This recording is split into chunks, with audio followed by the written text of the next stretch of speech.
Fearless.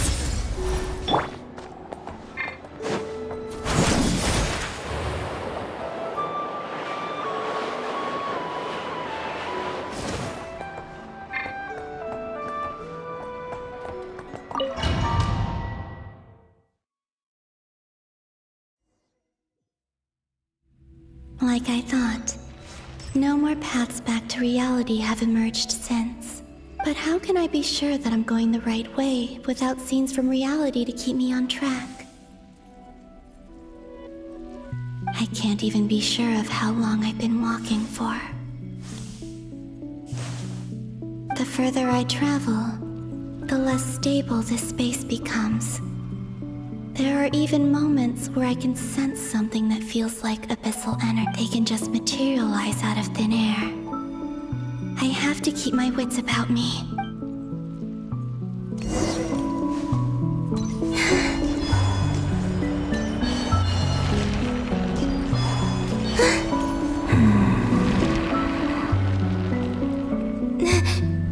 Is that the ray here of Solnari?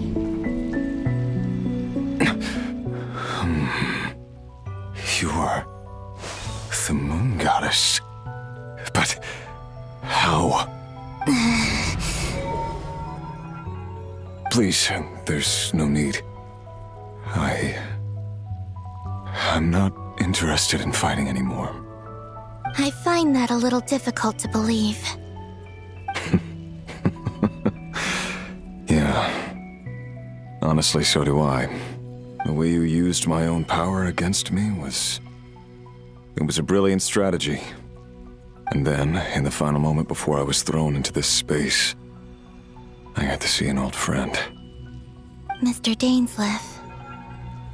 Right. It was so long ago now. But we were friends once. When I first got here, I was filled with hatred, remorse, and rage. How I cursed and devoured.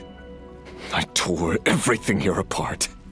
I was consumed by the desire to leave this place and have my vengeance, but to no avail. This is a place with no exit. This is the second time I've entered this space. Though I have no memory of the first, I was torn to shreds the moment I entered. But this time I survived. It must be partly because of this new body, and partly because of all the Kuvaki I absorbed in Nodkrai.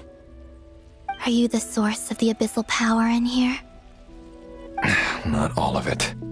Some is from when I first arrived here and tried to destroy everything. But there was already a degree of abyssal power here before I entered. And like a venomous snake baking in the merciless sun, it tried to slither into my shadow. Tried to? So, you rejected it? Yes. Because after that, the world suddenly became silent for a moment. What do you mean? The voices in my head, they were gone.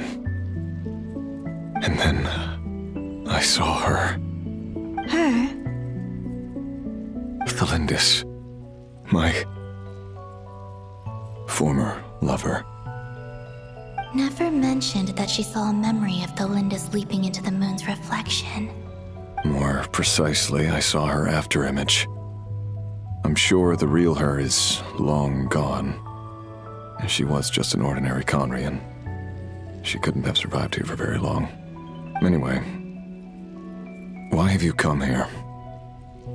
Didn't you know it was a dead end? If I hadn't escaped through the moon gate, my friends would have been in far greater danger. Oh, I see. Because of your power. The power of a moon goddess. What? You'd like to know how I know, wouldn't you? The one who resurrected me said so. I could hear a deep lust for power in his voice. Do you mean... Dottore? Dottore. So that's what he's called. He'd been collecting fragments of my body for a long time, all so that he could resurrect me at the moment of his choosing. I had no interest in his research. But being as corroded by the abyss as I was, we were aligned as far as hunting the moons and recovering my strength were concerned. So that's why the Wild Hunt suddenly became so active in Nodkrai. When I left the Fatui in my weakened state, Dottore must have felt that his time had come. Moon Goddess, could I ask a favor of you? What? I know this is a lot to ask, especially from someone who tried to kill you. If you refuse, I won't fight it. But this is the only thing I desire now. Nothing else matters. What do you want? I'd like you to take a message to Thelindis for me. Thelindis? But... Yes, she's dead. But like I said, I saw her afterimage. I can sense that some part of her soul remains here. Far, far ahead. Why don't you go and speak to her yourself? I can't. I don't know why, but I can't move freely in this space as you can. All I can see is a glimpse of her walking away. Just like the moment when I last saw her in life. In return, I will clear these abyssal obstacles for you. No, not in return. I'll clear them for you, whether you want to help me or not. It feels like something I ought to do. Why? Yeah. Why, indeed. I've been asking myself that question a lot recently. Why did I do the things I did? I'm tired of it all. Tired of the person I became. People used me. And then I turned around and started using others. I hurt a lot of people. I think I grew tired of it long ago. But I wouldn't admit it to myself. And ultimately, that's how I ended up here.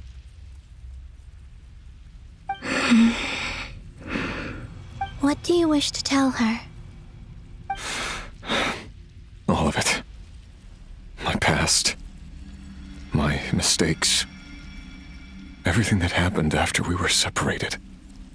Is it okay if I give her the abridged version?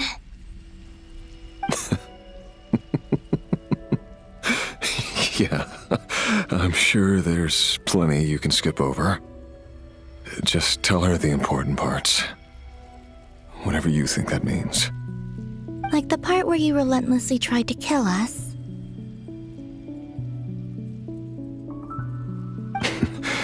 It's up to you. Love demands honesty. But my relationship with Thelindis was built on lies. We hid too much from each other. But after living my whole life in the shadows, I don't want to hide anything anymore. I will do my best.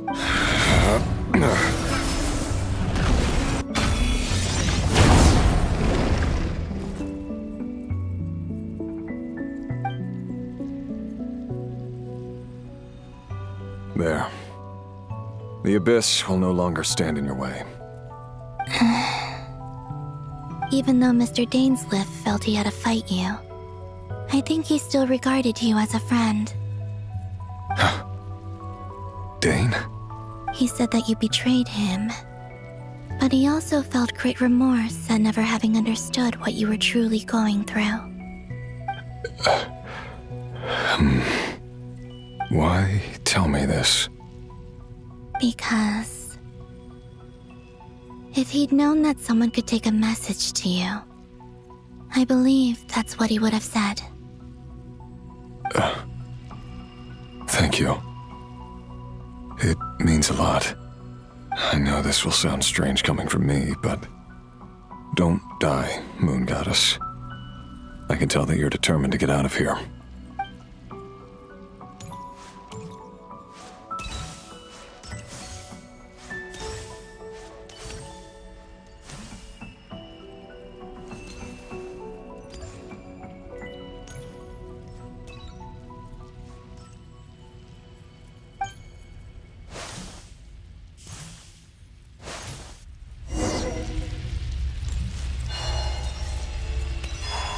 He kept his word. The abyss is no longer obstructing my path.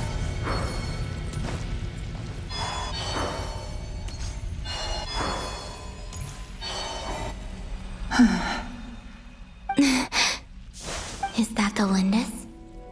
She wasn't far off at all.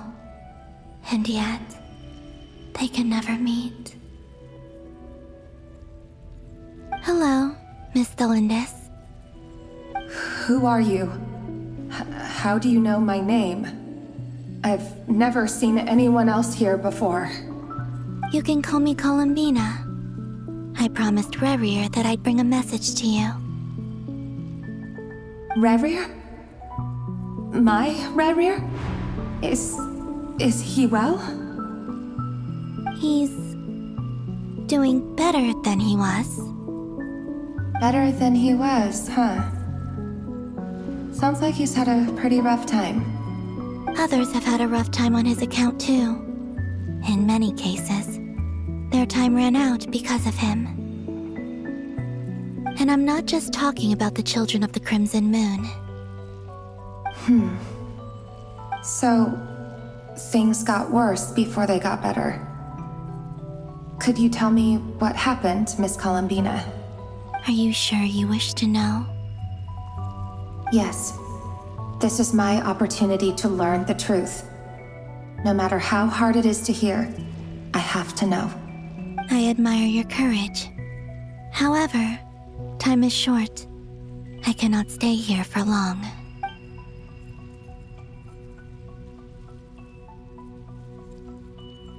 Rerir had seeds of hatred in his heart, and many people nursed them for their own ends. On some level, everything he did was to try and find a way to see you again. But in the end, he came to regret his mistakes. He wanted to apologize for hiding his past from you. Beyond that, he did not say specifically what it was he wished to convey to you. But I'm sure that you've always been on his mind. You are what has kept him going over all these years.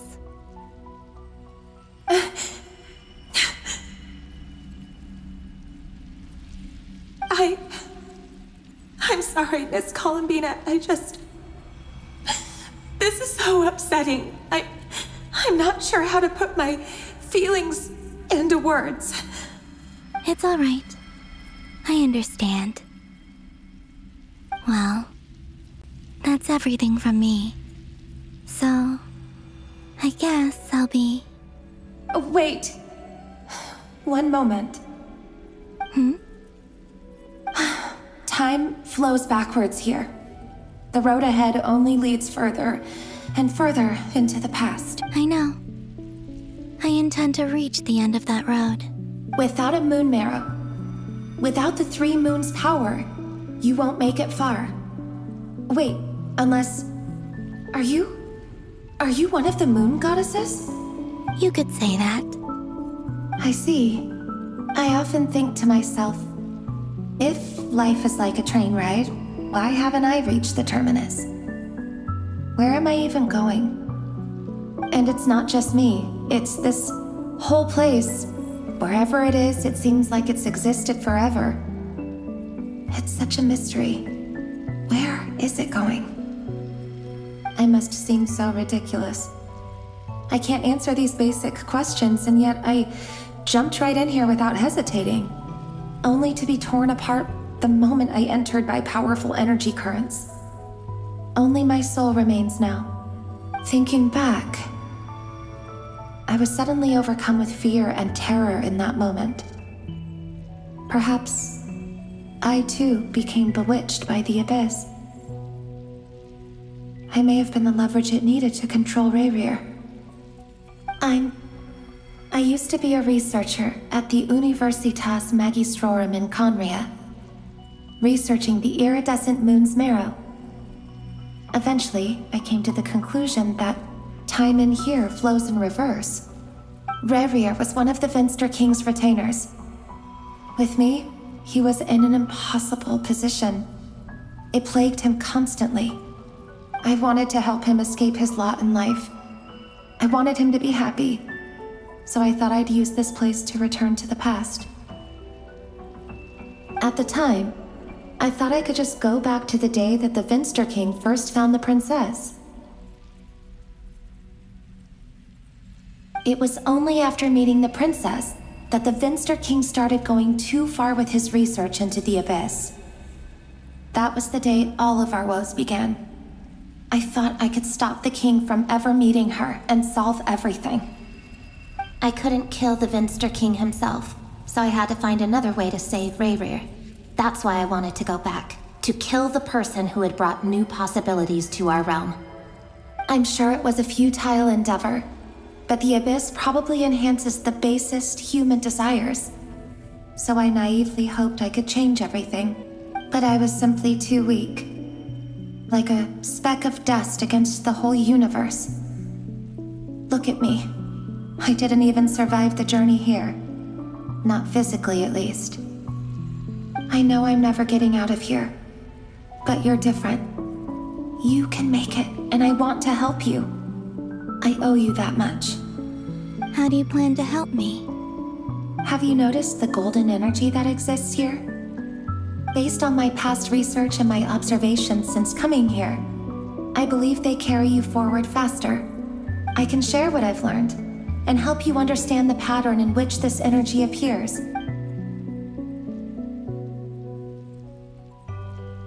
I think you just might...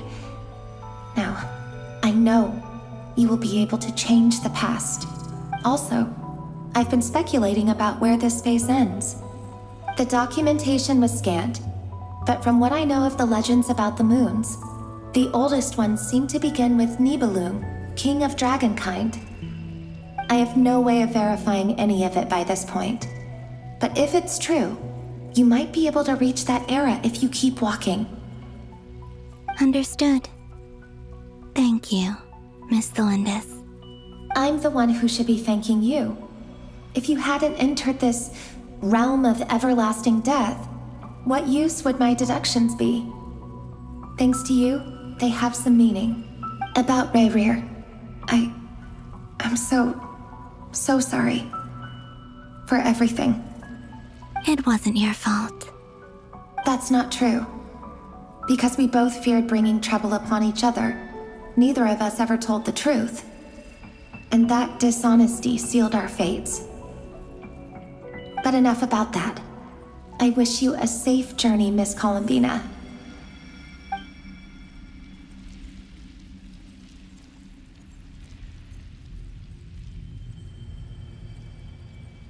And may the outside world never have to experience pain like this again. Rayrir, you're there, aren't you? I cannot see you, because you exist in the future. I expect we'll be trapped in this prison of space-time for all eternity. But please, gaze upon the past, and then sit for a while. Let's find a place to sit down together, just like we did when we first met.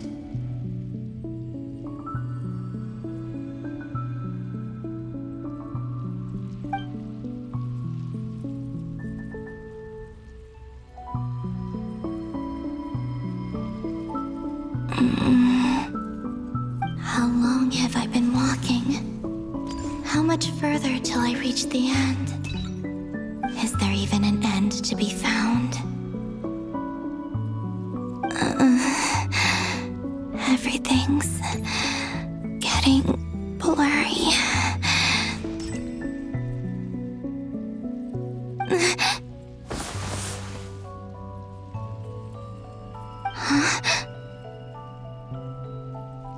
Are you all right, little sister? Have you come from the distant future?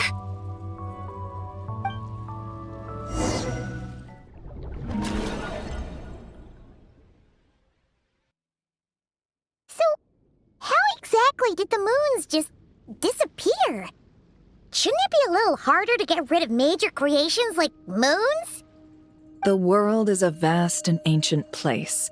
Miss Nicole explained that the moon goddesses likely perished in the War of Funerary Flame. The moons themselves were also destroyed at that time, save for the Frost Moon, from which a new moon goddess was later born. Am I missing something then? 'Cause the stories say that the moon goddesses were born on the moon, but doesn't Columbina say she was born in Nodkrai? Huh, you're right. Why do their birthplaces differ? What's the difference between the two generations of moon goddesses? Also, remember what Sandrone said? Her scans detected 4 moons. In other words, 4 moon marrows. Technically, the result of the scan means that 4 moon marrows were detected and positively identified as moons in that moment. In other words, this piece of information alone isn't enough for us to know how Miss Columbina is doing right now. Yep, we have no way of staying up to date on whether she's dead or alive. She's on her own for now. But at least she's trying her best to get back to us. Yeah. She's a tough cookie. And a sore loser, too. We have to trust that she'll find a way. Because we really need her power. As much as it pains me to say it, we've got no chance of beating Dottore in a straight-up fight. He's much too powerful. It wouldn't even be close. That maniac is going to devour everything in his path until he reaches us. We need to find someone or something that can stop him before he does anything worse. I'll be frank. Our only hope of defeating this false god is with a real moon goddess on our side. I'm not just saying this because Columbina's a friend and I want her back safe and sound. It's just the truth. And I know that even she was no match for him when he attacked, but I don't have a better solution. We're not giving up on saving her, whether she can defeat Dottore or not. Right. Don't worry, Miss Sandrone. We're all aligned on saving Columbina. No one's trying to argue that we can only justify saving our friend because it will help save the world. This is about multitasking. We want to save both. So, she's more than just a moon goddess to you guys? Absolutely. Duh! She's part of the gang! And you are too, you know. Yes, I know. You don't need to labor the point. I knew that the moment I came running over with my documents that I was part of the in-group. I mean, if Arlecchino can fit in, I certainly can. Anyway, as for how we get Columbina back, I've been working on it constantly. But I think I'm still lacking certain information about the moon. I'd probably get there if I could continue my calculations, but the problem is, I've run out of computing power. Computing power? You mean you need more energy? No, the issue isn't energy, it's processing power. There's so much data to get through that the whole process has just ground to a halt. That's a tricky problem. René de Petrichor of the Nazissenkreuz Ordo once foretold the fate of the world. But I don't know how he did it. My guess is that he used the primordial sea's power. However, that won't work for me. His methodology was vastly different from my own. What's worse, they're incompatible. And to top it all off, we can't even leave Nodkrai. Ugh, this is so annoying. If I'd known we'd run into a bottleneck like this. Well, no, the design bureau's a bust as well. Curse that Dottore! Couldn't have made this harder for me if he tried. Oh, what do we do then? How about we grab a bite to eat and take a break? Maybe something will come to mind after you've cleared your head. You don't get it, do you? I'm trying to calculate the fate of an entire world here. And I need accurate results, not vague prophecies. Where the heck am I gonna find the computing power for that? Ahem. Anyway, time to shelve the discussion on technical difficulties. Being a killjoy isn't very ladylike, after all. Either way, we've done what we can. Rest well, everyone. Remember to let us know if anything new comes up. Hat guy? Is he hinting that we should talk outside? Let's go somewhere a little more private.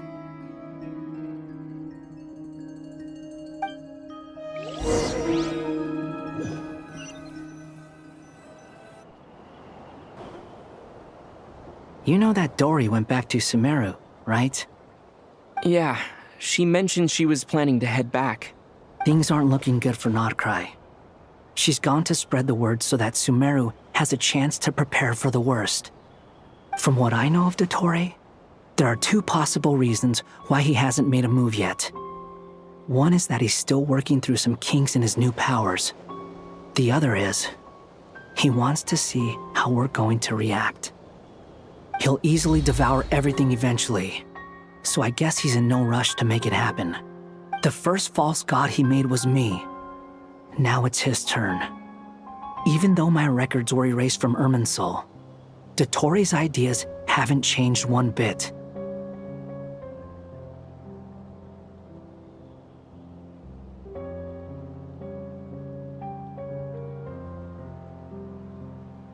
He once told me that becoming a god was like turning yourself into a hungry wolf or giant serpent to devour the moon. Clearly, he began studying the moon goddess's powers long before he even tried making a god. He's always wanted to get his greedy hands on divine authority one way or another. And in the end, he devoured the moon where I failed. In the desert of Sumeru, there is a chessboard built by King Deshret, also known as Al-Ahmar. I don't know if it was a real game, or if he was just trying to challenge his servants and citizens in some way, but creating games and setting rules. Gods do that as a matter of course. That's the kind of power Dottore craves. Now he has the Trilunar Authority. His power is leagues beyond the common people. I don't think there's any point in other nations rushing to the front line. They're better off focusing on defense and hoping they can fend off any threats that spill out from Nodkrai. Either way, Dory will inform Lesser Lord Kusanali, and she will contact the other gods in turn. The Seven will have some recourse available. If nothing else, their protection should keep the rest of the world from descending into chaos as quickly as Nodkrai has. So on the bright side, even if Nodkrai is doomed, your friends in other nations won't be in any immediate peril. That's good to know. But I'm not ready to give up on Nodkrai yet. There's a word for people who refuse to let anything go. It's called being greedy. Maybe it sounds greedy to you, and probably naive too. But whatever you call it, that's what gives me the determination to keep fighting. Battles are fleeting, but the will to fight is a long-term commitment. Give up for even a moment, and your resolve will shatter. Why do you always feel the need to do the right thing? No one is born to be a savior. I mean, who's gonna criticize you if you fail or give up? Don't take this the wrong way, but Dottore said something similar to me. I guess the Fatui attracts people who don't believe in saviors.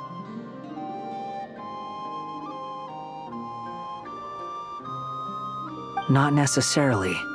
It's less about belief for me. I just want to know how determined you really are. After all, I don't owe anything to anyone else here. Only you. You look kinda worried. If your arch-nemesis was about to achieve their ultimate goal, I think you might feel a little worried too.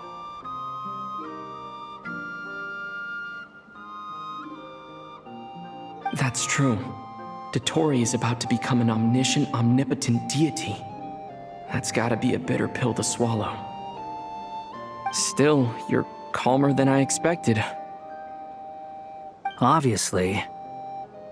I have to admit that my past self was a reckless fool who misunderstood not only the point of revenge, but how to achieve it.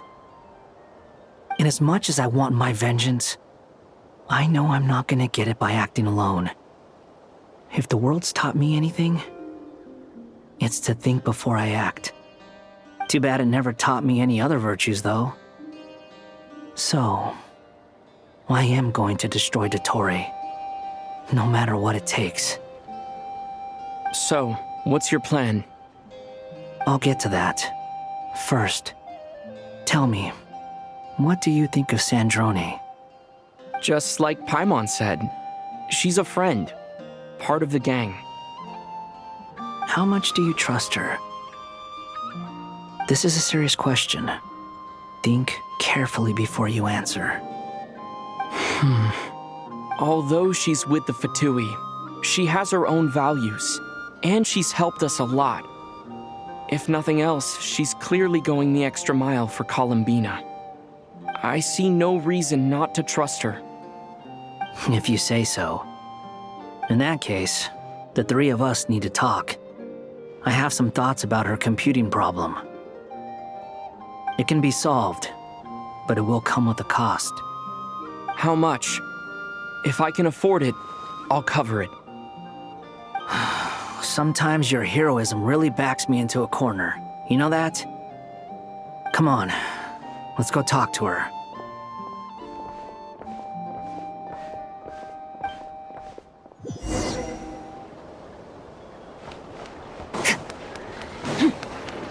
Merciless.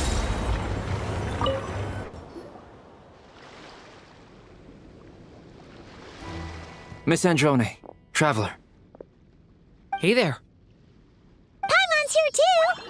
She was just helping them sort through their things. How did your chat go? That was fast. The call only just ended. Well, you said it was urgent, so we got here as quickly as we could. Albedo, I have some alchemy questions for you. I see. Looks like my knowledge proved useful after all.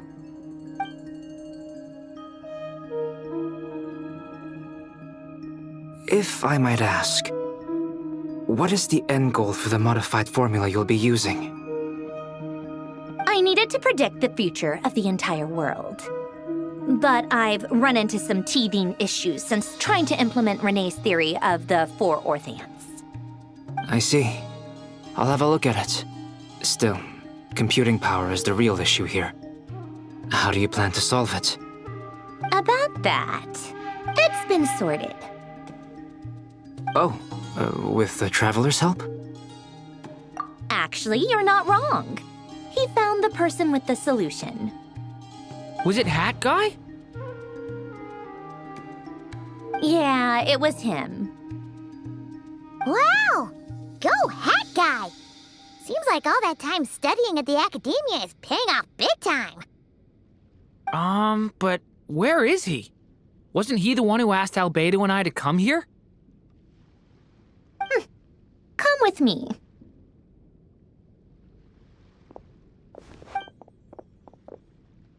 Hat Guy? What's happened to him? Hat Guy! Can you hear us? No response. I guess he's in hibernation. Hat Guy mentioned that he was a puppet. It seems that his functions are currently shut down.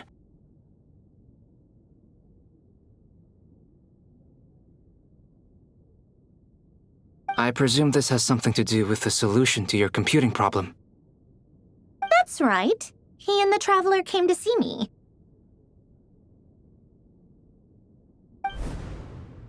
Wait, what? You have a solution? Would you calm down? Why do you always react so hysterically to everything? Excuse me? How would you know? You shouldn't be so quick to judge complete strangers. It's very bad manners. Oh, please. It doesn't take that long to figure out that you have a temper. Where does a mere student get that kind of confidence? I've actually published more papers than you. Not that status counts for much. Even Paimon's applied for academia admission. Huh? Are you serious? See? This is why I can't be bothered to explain myself. She recognizes no one's skills but her own. Okay, fine. I'll hear you out. So, tell me, how do you propose to solve my computing power problem? This world itself is constantly processing all kinds of information. If it's the world's future you're trying to calculate, you need a processing device that's designed to cope with that volume. Easier said than done. Only Irminsul can handle that kind of... Wait, is that what you're suggesting? But surely we can't just plug my formula directly into the ley lines. You should be able to tell that I'm not human, right? Yeah, I noticed. The technology, though, seems pretty ancient. Very different from Pontaine's. It's a completely different system. Conrian, to be precise. I'm what they would have called a puppet. Puppets need an energy source and processing power. The artisans who built them sought out the materials most suited for that purpose. You? Do you mean... The Traveler and I have talked it over.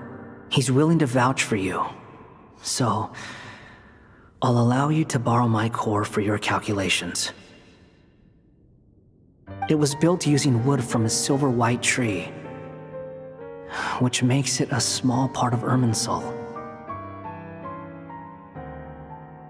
Conrian technology and Irminsul wood. Who in the world could have built you?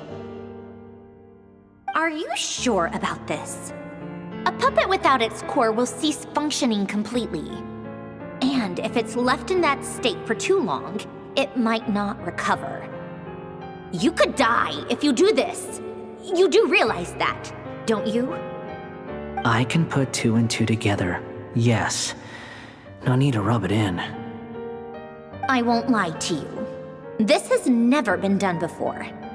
I cannot guarantee your safety. Doesn't matter. I'm prepared for the worst. Did you two actually talk this through? Is he... Are we really considering this? Yes, we discussed it.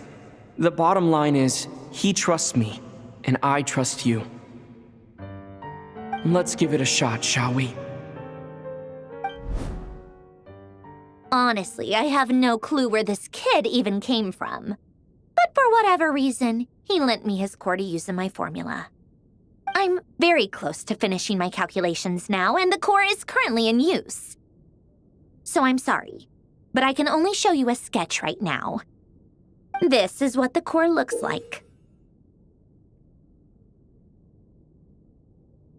A silver-white branch. It certainly matches the legends told about Irminsul.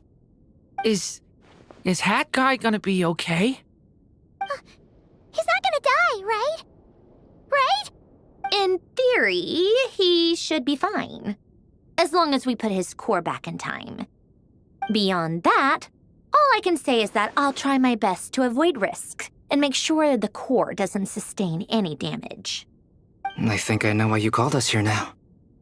Someone needs to watch over his body and make sure it's protected until the process completes. Correct. He said that the only ones he trusts here are you two, and the Traveler. And the Traveler will have other work to do. He will have our undivided attention. Aw, hat guy. On a more positive note, things are progressing steadily on my end. I'll call everyone in for a meeting once the results are out.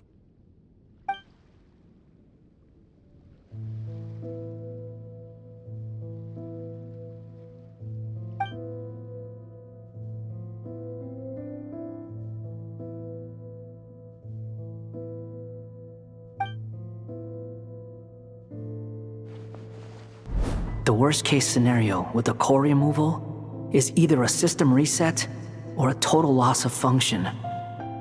But I'm not afraid. A quiet death should have been my fate long ago. A core is completely different from a heart. It's like another vital organ entirely. I never believed it could be a true replacement for what I sought. But in the end, it turns out the core was more useful to me. Pretty funny when you think about it. It's like the punchline of my entire life. Do you think there's any difference between a puppet and a human? If not, then this would just be another samsara. I have already experienced both a past life and a next life. Part of me wonders whether I'm only capable of making this decision because I've become a real human. What's with that expression? Isn't this a good thing? Sandrone will succeed, won't she? She has to. She will. We all have to persevere until this is over. That's right. And I'll protect you all until a moment of victory arrives.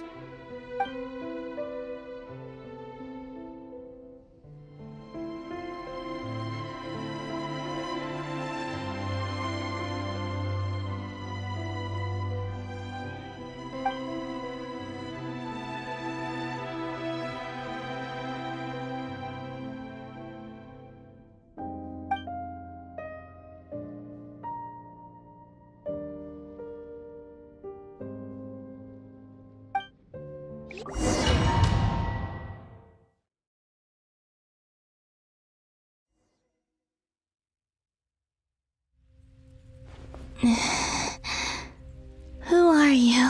Call me Sonnet. You have the same power as Canon. Sonnet. So, you're the goddess of the iridescent moon? Oh, goodness! You recognize me?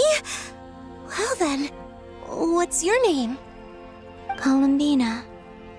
Columbina Hyposelenia. Hyposelenia? What a lovely name. Did you choose it yourself? It was a joint effort between me and my friends. Friends? You mean your friends in the heavens? Huh? Oh, sorry. You must be exhausted. I apologize. Hang in there. Let me introduce you to my older sisters. Do you mean the other two moon goddesses? Arya and Canon? Wow, you sure know a lot. Hey, does that mean that our story goes on into the future? Oh, I guess that wasn't the best question to ask. It's all right. We were prepared for that possibility. You could say we were too prepared. I can't even remember how long my sisters and I have been here by this point. When did you get here? How long has it been? I can't say for sure, but it feels like it's been forever. I see. Are you feeling all right? You look a little unwell. I can hold out a while longer.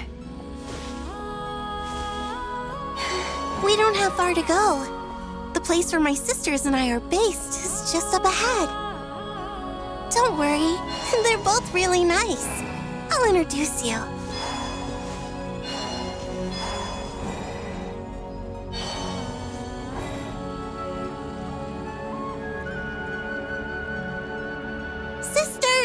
I'm back! And look who I've brought with me!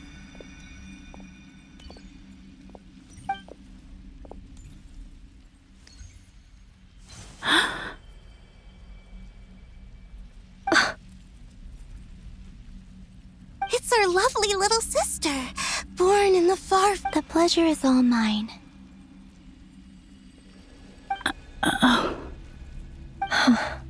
Allow me to introduce you to Columbina Hyposelenia. This is Arya, the goddess of the eternal moon. And this is Canon, goddess of the frost moon. Canon, don't you think Hyposelenia's power is similar to yours? Hello, Columbina. I apologize for our startled reaction just now. And please, forgive our little sister if she's been annoying you. She tends to talk a lot. It's fine. You seem shy. Don't worry, Columbina Hyposelenia. No one can hurt you here. Could you tell me where here is? Please. I must know. My dear sister, this is where Tevat's original ruler, the Dragon King Nibelung, imprisoned the moon goddesses. What? You're scaring her, Canon. No, I'm fine. Please, continue. Nibelung, our original master, created us in the distant past to maintain Tevat. But he left this world and traveled into the dark universe beyond, to explore worlds vaster still. Day and night, we fulfilled our duty in the heavens, until the day that the first descender arrived. The great ruler of the firmament. The heavenly principles. Is that what later generations call them? I see. But we did not reject them at first, nor did they seem to harbor ill intent towards this world. We coexisted in peace. They were like a guest in our home. Slowly, however, we came to realize that our guest had a growing desire to change and dominate the world. And you didn't stop it? No. There was an order to the rules they set up that Nibelung never taught us. We wanted to know if this order would bode good or ill for Tevat. All right. Canon and I wanted to know. Sonnet was against it from the outset.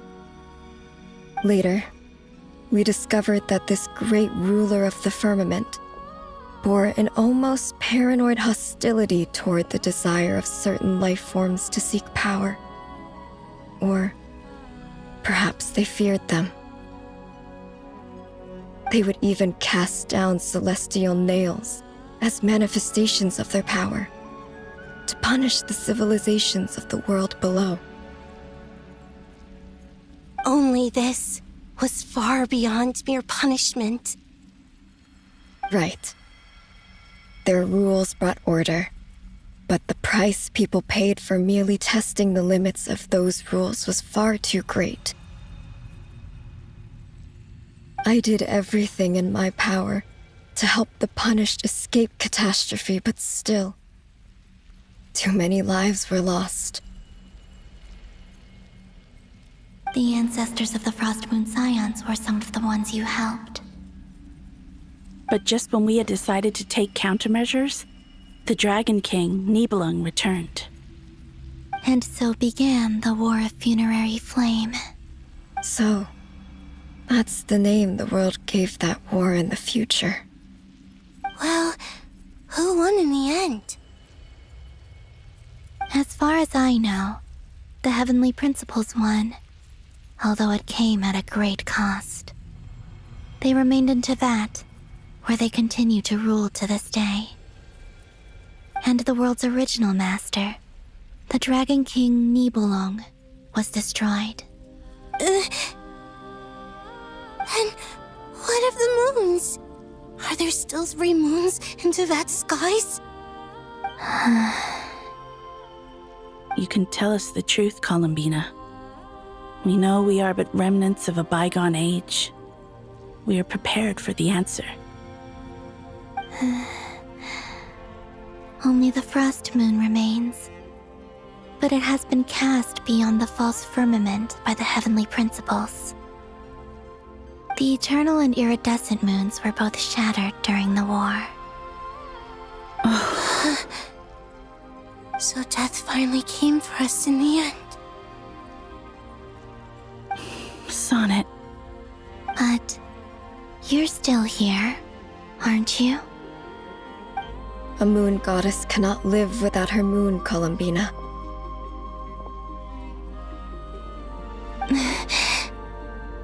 She's right. That's why I began to disappear. Because the frost moon is cut off by the false sky. How much worse it would have been if it were outright destroyed.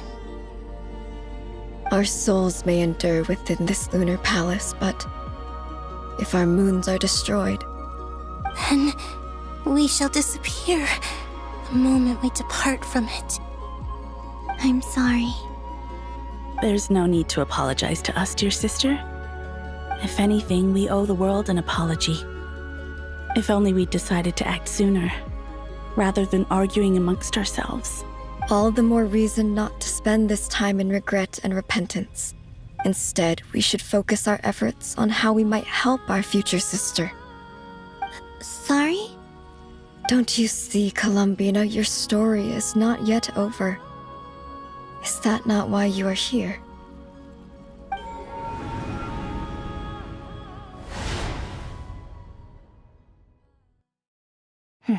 It's done. Initiate numerological array. Continue running primary process. Calculate the world's fate through extrapolation. And identify nodes of potential change. Secondary process, scan for moons. Still 4. The number of moon marrows hasn't changed. Wait, let me think. Is it possible that there's something I've been misunderstanding about the moons all along? Variables. Variables in the world. I know where potential variables within the world come from. So what about the moons? Are there any variables there? Like their life or death, for instance. What if being alive or dead makes no difference to a moon? But that's so strange. Even immortal gods can die. Why would the moons alone be?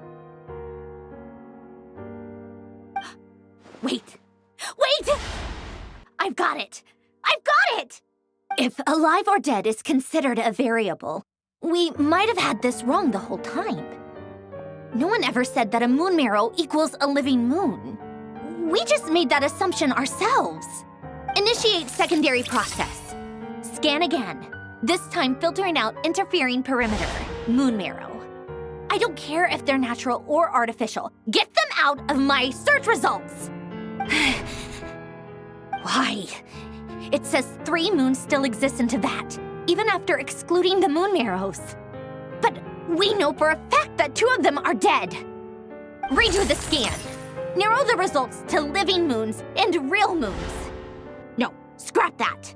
Narrow it down to moons that have lunar authority and remain alive. Why? Why is it still 3? What is this, Columbina? Has the world lied to us? Or are you the one pulling the wool over our eyes?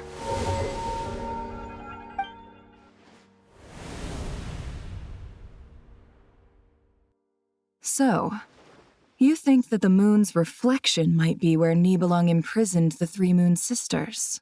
Yes, it would explain a lot, such as why that space would respond to a moon goddess's power, opening the moon gate at her command. It would also explain why Miss Columbina has been unable to leave, and why time flows in reverse there. In the messages she sent, Columbina promised us she'd find a way to return, but we have no way of knowing how, when, or where this might happen. The fact that she still has yet to reappear in this world indicates that returning from that place is no easy feat. We cannot afford to simply wait for her. So you're saying, if she could return by her own power alone, she would have done so long ago. Yes, she certainly wouldn't leave it to this late stage when it's so touch and go. I've been giving this some thought, and I've come to believe that Luanatar might be an anchor that she left behind, as a sort of future waypoint. This could also explain why Luanatar is always by the traveler's side. Sounds like a plausible theory. If that's the case, there must be some criteria we need to fulfill to allow Columbina to return to the present. The question is, what could they be? Hello? Listen up! This is extremely important!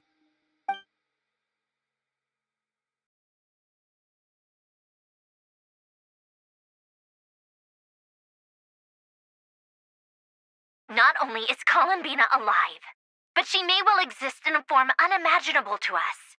I'm still unclear on the details, but she's done something truly inconceivable in the past. And the clue to what she's done lies in the moon and Tevat sky. Truly amazing. Oh, I'm so delighted for her. I'm sure we all feel the same. And I'm sure Columbina is ready to get back here and fight by our side. I'll keep my calculations going and try to find some way of coordinating with her.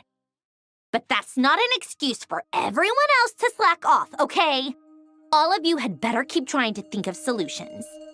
How can the dead moon still live? And Luanatar...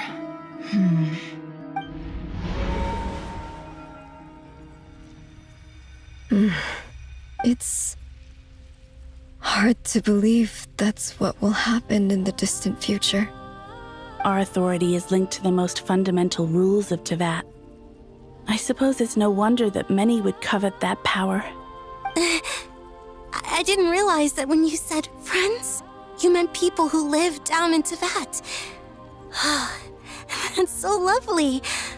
I always wanted to go down there and have some fun. Have you ever tried leaving this prison? Of course. Between us, we've tried everything. But no matter where we go, this space will eventually bring us back here. It's like the center of a whirlpool. Everything ultimately converges here, at the moment when Nibelung imprisoned us. In that case, have you tried using any of those pathways that connect this space to the real world? Sorry? What are those? They're passages through which you can make small-scale changes to reality by using Kuvaki. Or am I the only one who can use those passages? Because part of my soul remains in reality. Kuvaki. What is that? You don't know? It's a unique kind of elemental energy found only in Nodkrai, the land from which the moons arose. Oh.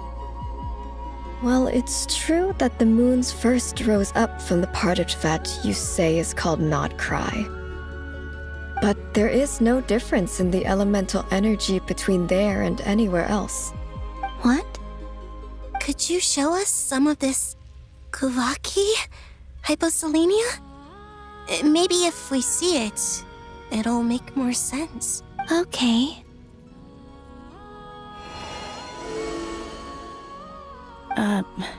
Isn't that just your power?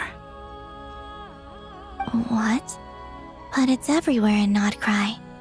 In the air, in the land. Even the creatures who live there have adapted to its influence. How curious. This Kuvaki certainly did not exist anywhere in the world before we were imprisoned. Let alone influence living creatures. So, how exactly does it affect them anyway? Can they float in the air like us? This is so strange. Why would their reality differ so much from mine? Columbina, you're looking for more than just a way out of here, aren't you? Yes, If I am to help my friends, I will need trilunar authority on par with that of our foe. You mean... you'll need our power? This sounds extremely risky. The Three Moons' powers are not mutually compatible. Concentrating them into one goddess will be a very painful process. And if anything goes wrong, it could tear you to pieces. I know. But I'm willing to take that risk. Even so, let's say we successfully transfer our authority to you. How will you take it outside this prison? Nibelung constructed this realm specifically to prevent us from using our powers to interfere in his war. No moon goddess can leave this place alive. What if I don't leave alive?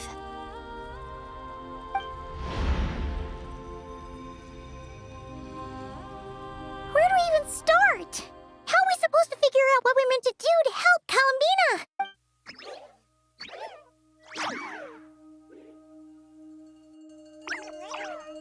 Columbina? What do you need from us? If she really got to the beginning of time in there, how do you think she'd leave us a message? You don't think she'd write it down on a stone tablet somewhere in the hopes that we'd find it, do you? Seems unlikely. Columbina may not talk a lot, but she thinks deeply about issues like this. Let's review what we know.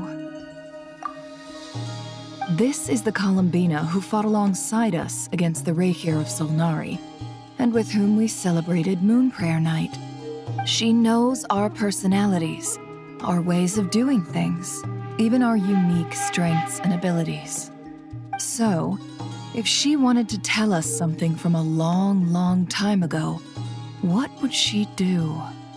Oh.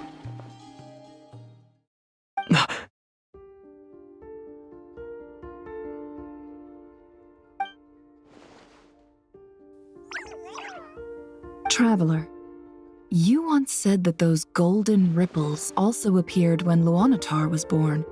What if Columbina left Luanatar here, not just as an anchor to the real world, but for some other purpose? If she is part of Columbina, and Columbina knows that I can see past events through her... Oh yeah! Like when you peeked into Rarer's past through his heart! Nefer, wait! If you're right about this, and you can really see past events through Luanatar, your eyes, they'll... Oh, I know. Looking at Rerir's past in Conria was already enough of a strain on my eyes. Looking this far back into the past, it'll surely blind me. But it's our only chance. This is the only way. Boss. We spoke about this once, a long time ago. Do you remember what I said, Yehoda? The day I lose my sight, the Curatorium of Secrets will be yours to run. But... What's wrong? I'd be overjoyed if I were you. This day's come a lot earlier than either of us expected. I need to know you'll honor our agreement, Yehoda. Promise me. Yes, Boss Neff. I promise. Are you sure you don't want some time to think this through? What is there to think through? I should have gone blind after our battle with Rerir. Frankly, it's almost criminal that I got away with it for this long. Then at least let me take some precautions on your behalf. And if you really do lose your sight, I'll visit your office every day and make sure you're well looked after. Oh, please, anything but that. I was actually ready to go through with this. Are you trying to scare me into backing out? As if I could ever scare you. I'll assume you're just joking to calm your nerves. All right, enough chit-chat. Let's do this.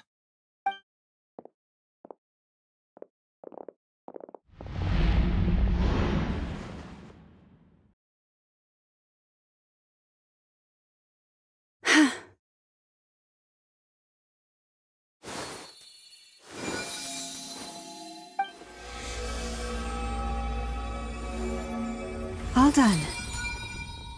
Good. Now give me some space.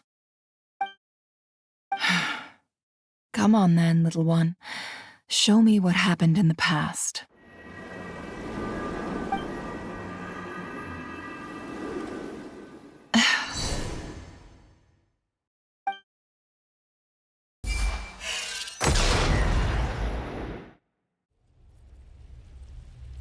Between the Trilunar Authority, Kuvaki, and the soul-surviving moon, the Frost Moon, I think I might know how to get back. But I will need my sister's help. Time to go talk it over with them.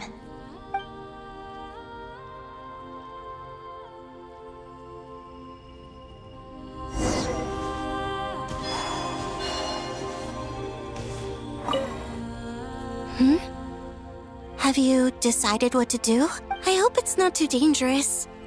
You really scared me when you said that thing about not leaving here alive. Come on, let's go find the other two.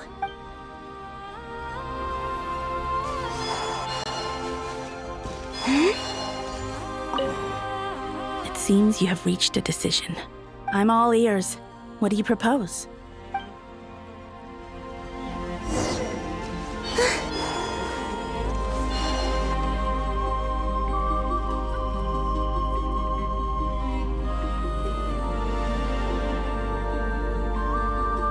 Have you figured it out, Columbina?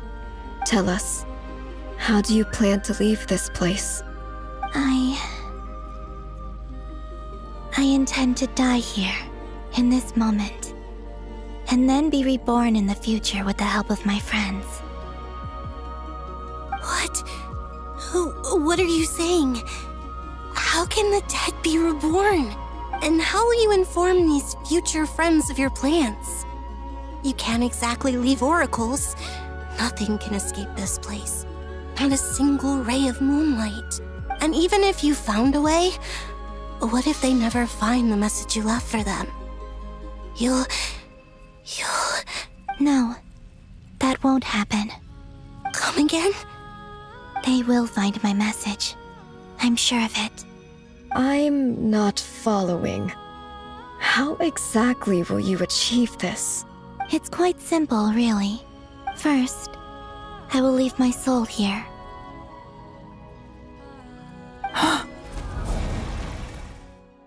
I see it. Your soul? You mean your divinity? Yes. I once left a portion of my soul in the future. One so small that this prison barely noticed anything. In this very moment, she can resonate with my soul across time.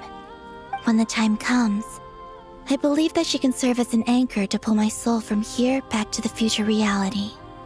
Just as gravity connects the world to the moon. Exactly. In the future, where I came from, the moon has been cast beyond the false sky, but I can still feel that it is there. In a similar way, I can feel a connection to the soul fragment I left behind even now. My friends can use it to detect my presence. But how do you just leave your soul here? Is that even possible? On my way here, I met an ordinary mortal who entered this place long before I did. Her body is long gone, but her soul remains. And before that, I encountered an old enemy whose entire soul survives here intact, while the power that once corrupted his body has faded away. So, perhaps this space is specifically designed to imprison divinity and authority, but not the physical body. Still, even if your body can escape, would it not just be a lifeless husk without the soul inside?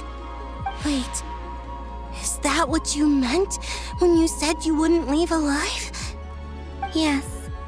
I shall turn my body into moonlight and pour it over Nodkrai. That power shall protect the land and quietly blend into it, awaiting my soul's return in the future. However, I cannot do this on my strength alone. I would need your help to do this. So I'm humbly asking for your assistance. Oh, dear sister, you need not be so formal. As I said before, we are but remnants of a bygone age. You, on the other hand, were born alone in that distant future, and you have walked a long and lonesome road since then. How could I bear to let your story end here in this dungeon? Don't forget, we are your sisters, your family. Arya's right. Actually, I've always wanted a little sister. Can you imagine how it's been for me? Getting nagged by 2 older sisters all the time. Now, I finally get to be the big sis.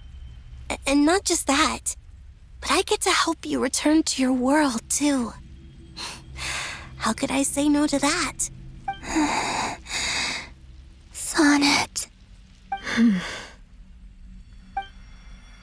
Canon? I'm sorry. I know this is a bold request. The Frost Moon is rightfully yours, and it remains intact. Oh, no, please, don't misunderstand me, Columbina. I was just thinking back on the years that the 3 of us once spent together. You cannot imagine how happy I am to hear of the future world you describe. The Frost Moon Scions, your lovely, kindly friends. For the 3 of us, whose purpose in life was to maintain the peace in Tevat, it is a great relief to know that the people of this world live in such an abundant future. If your plan can save them and save Nodkrai, I will gladly give you all that I can. Besides, the 3 of us have been together since the day we were born. I could never abandon them to live on alone without them. Canon. Still, I do have one question I would like to ask you before we proceed. Certainly. What is it? Why do you cover your eyes?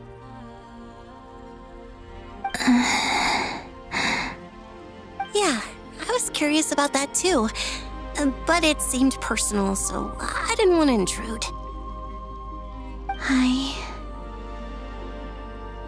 There was a time when I refused to look upon the world. I believed it was full of nothing but lies and falsehoods. I wished to hide my feelings, seal my heart, until I could return to my true home. I see. Perhaps that decision saved you from ever having to see the false sky again.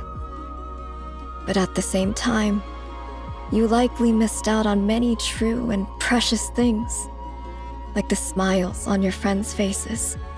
Promise me this, Columbina.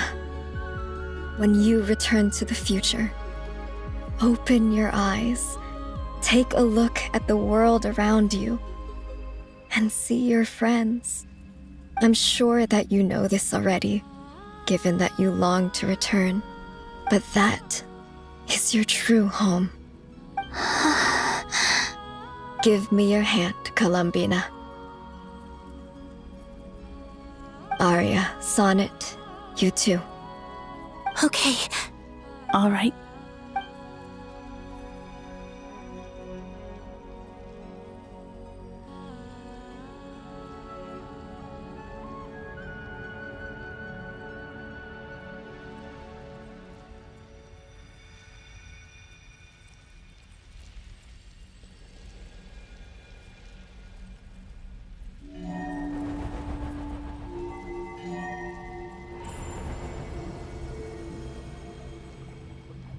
We once were the songs sung for eternity, but now it is you who must continue to sing. We once were the tides in the great river of time, but now we subside, and you arise. We were the messengers of madness and inspiration, but now the lies have faded, and your truth must endure. We are souls awaiting the sun. You must return to be with those who smile when they see your face.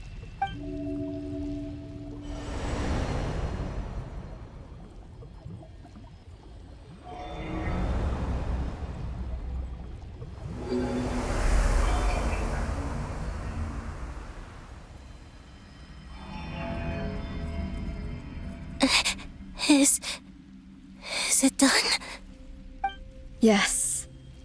We have transferred the authority over all 3 moons to Columbina Hyposelenia. From this moment on, she is the Tri-Lune Goddess, the one and only moon goddess of this world.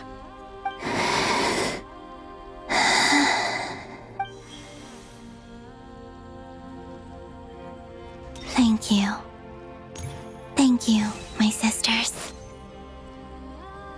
Now go, and do what you believe is right, Columbina Hyposelenia. Be aware that we cannot grant you the power of the 3 moons beyond these prison walls. The conflict that arose over their remains following our disappearance will still take place. I understand. Sisters, oh, my body. It feels... Now that we have given up our power and authority, our bodies are merely mortal shells. This prison is dissolving them as we speak. It's okay, Sonnet. The end must come for every god, just as it does for every human. That's all this is.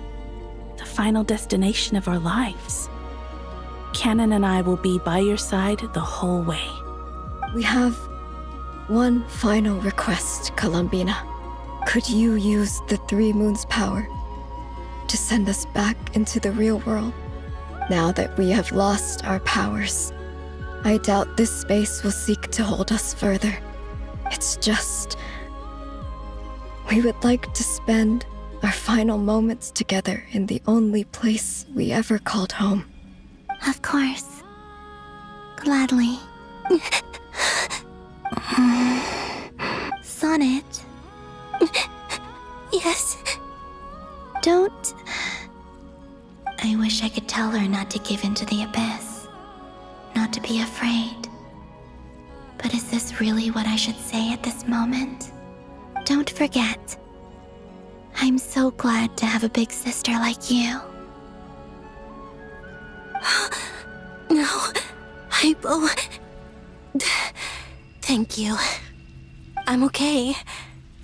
I'm not afraid. As long as my sisters are with me, I won't be afraid.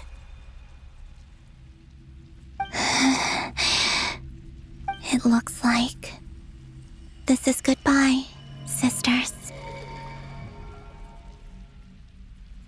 Goodbye, Columbina. Take care of this world in our stead. I will.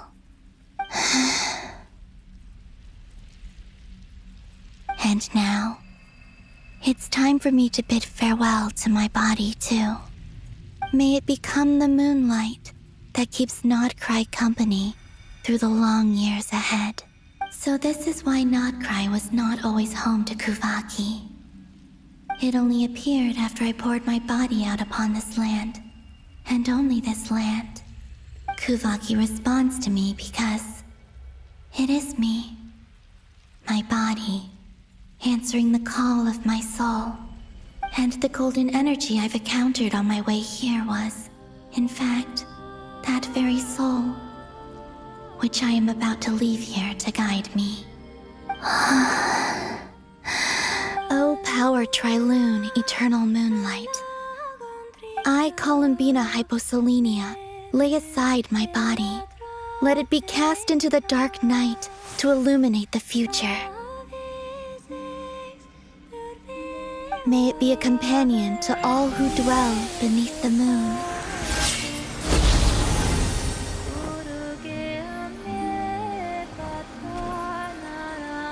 Until the time comes for me to return home.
allowed to see that?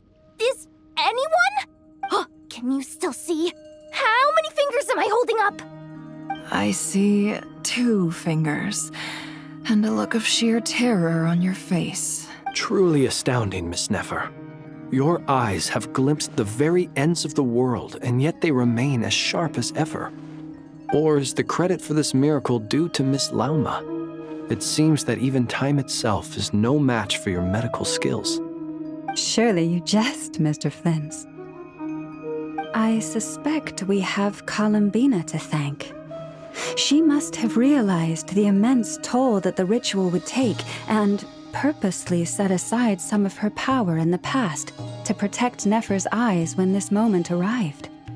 There is always a great price to pay for witnessing the truth, but it seems that this time, Columbina has shouldered that burden on our behalf.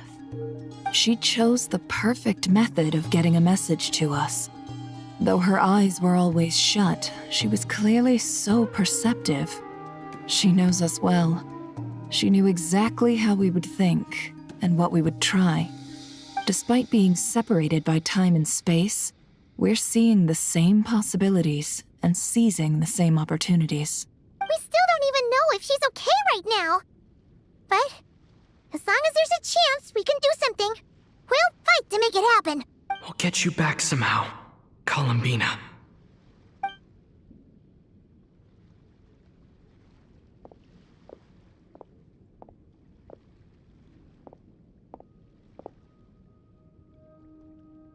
Well, based on the information we now have, let's figure out our next moves. Thanks to these gentlemen, we have a much clearer picture of the situation with Dottore. The civilian population has been moved to safety, so we no longer need to hold back. Miss Androne, how are the calculations going? So far, so good. I'll keep seeing how far I can push the system, though. Can't have Hatman being powered down for nothing. There's still a long road ahead. Where should we begin?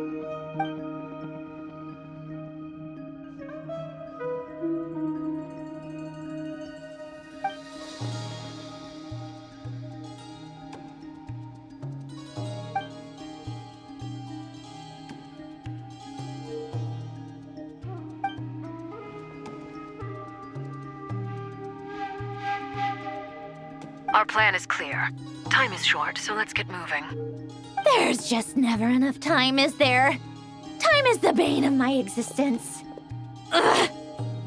Anyway, I'm gonna get back to work. All right, we'll do our part too. Yeah.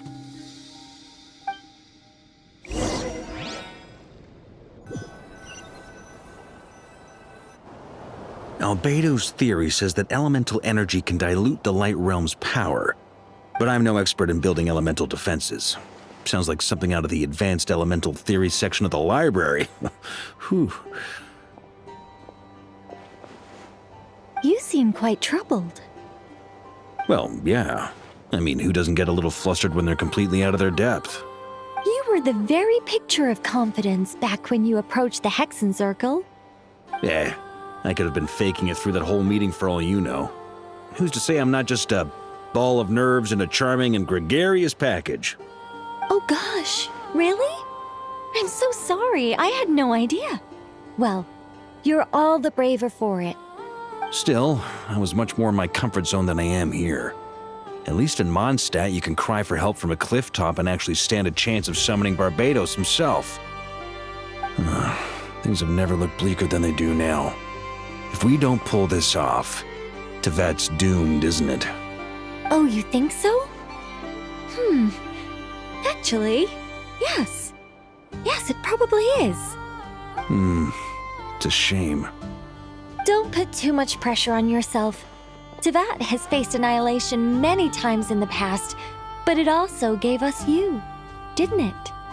Hey, don't give me that. It's not like I'm anyone special. I disagree. Every human born in this world is special. We angels have always believed that. In that case, this humble human being has a big favor to ask of you. I thought you might say that.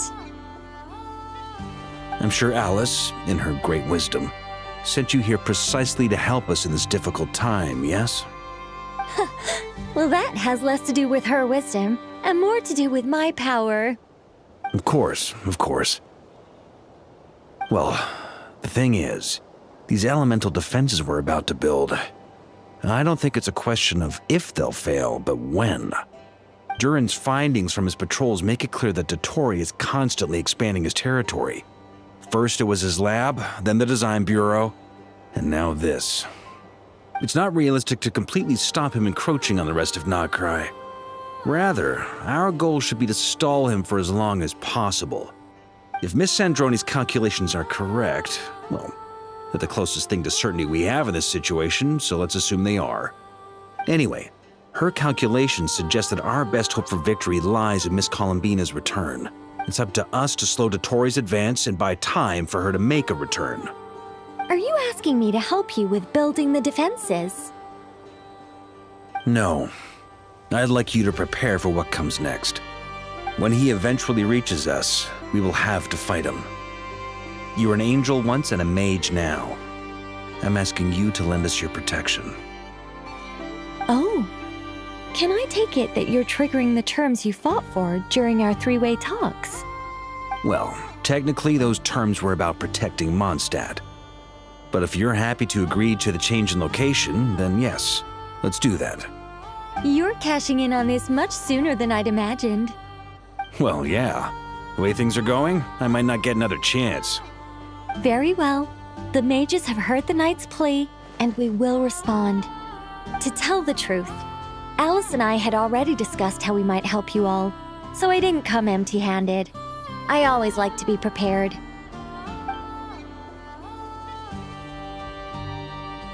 This is... wow. Yeah. This is great. Seriously, thank you. It's been many long years since I had a chance to dazzle humanity with a little divine intervention. To humbly serve as a reliable and responsible guide. Anyway, Knight of Boreas, please accept this gift in recognition of your great virtue. Go now. May the angel's blessing deliver you safely to your destination.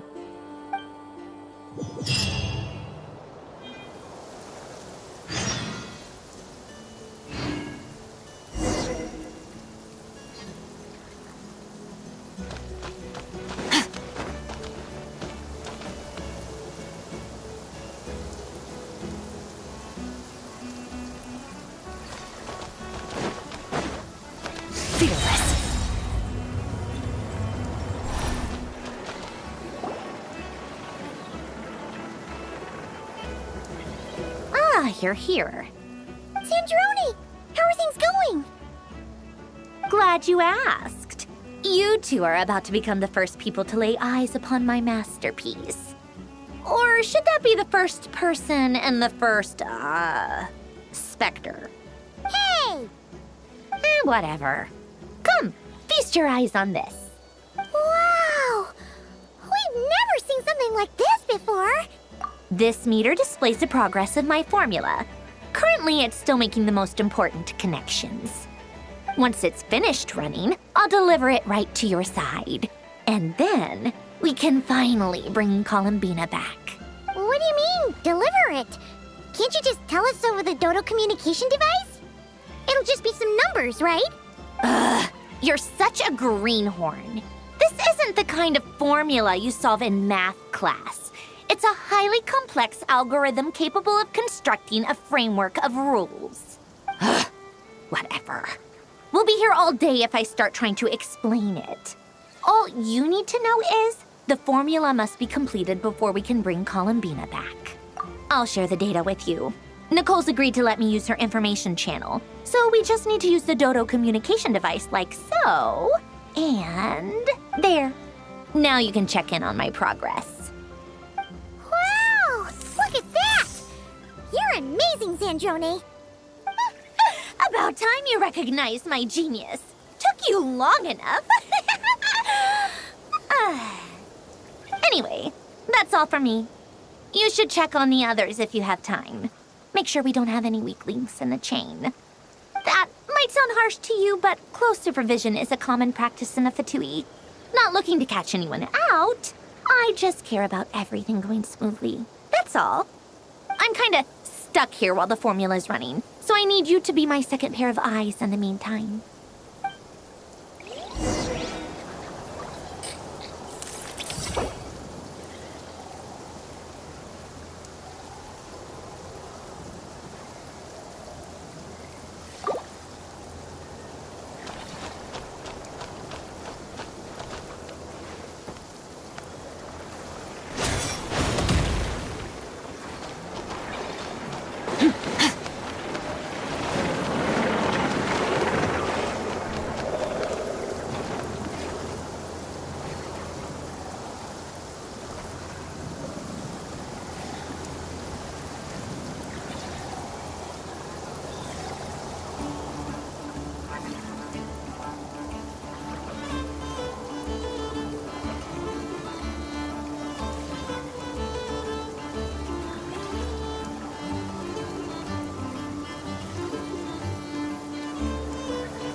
Traveler, Paimon, a pleasure to see you both.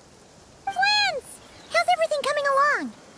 Fairly well, if I do say so myself. Personally, I am ready to confront Dottore head-on. Ooh, you sound much more serious than usual. To be honest, I am not usually fond of exercising my full strength. For one thing, it's hardly conducive to maintaining a low profile. Besides, I believe one should have the right to choose when to show their hand. I am conserving my strength until the moment of battle is upon us. Anything to boost our chances of victory.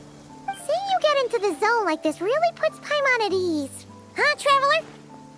I consider it an honor to have your trust. Rest well. I look forward to seeing you both in your element during the battle.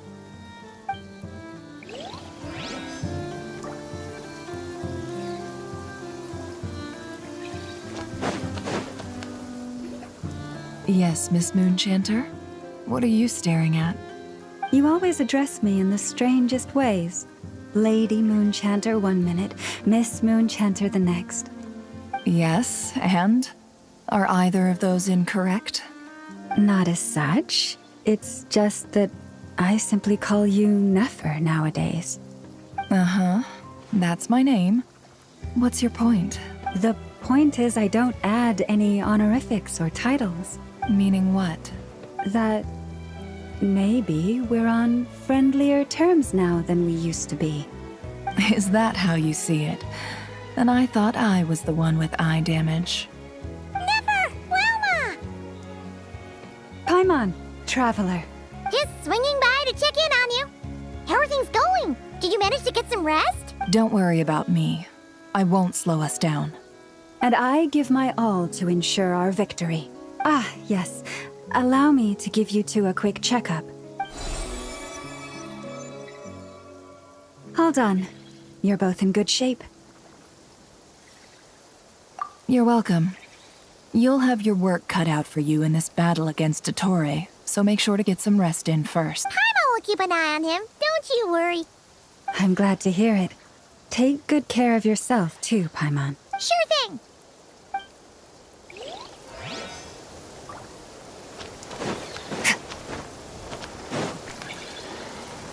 Thankfully, Miss Nicole has come to our aid.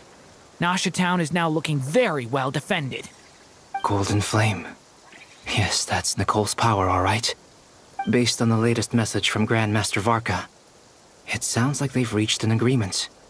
The situation should be more stable with her assistance. Everyone will have at least some degree of protection. Albedo! Durin! Hello there, you two. Are you well rested? That's good to hear. As per the plan, Albedo and I will be in charge of Nasha Town. As Dottore's energy field expands, it's creeping ever closer in that direction. But we will do our best to hold our position. We fought side by side many times before, and always with great success. I believe this time will be no different. So don't worry about us. Focus on fighting Dottore.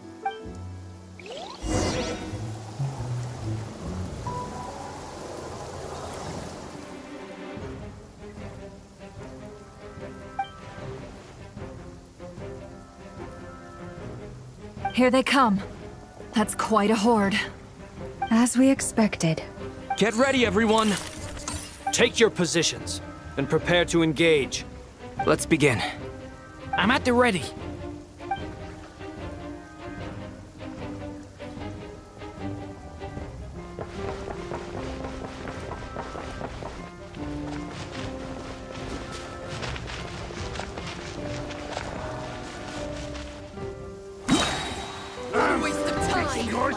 Go!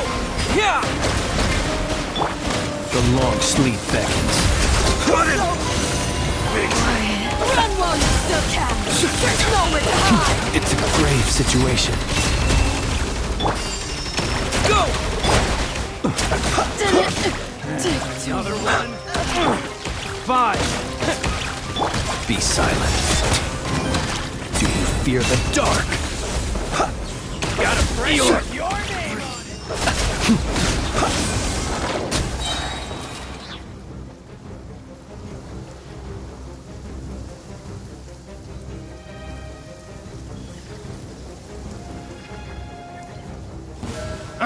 Poor lost land for the everlasting forest. These creatures cannot stand against us. Oh, fighting talk. Just don't let your guard down.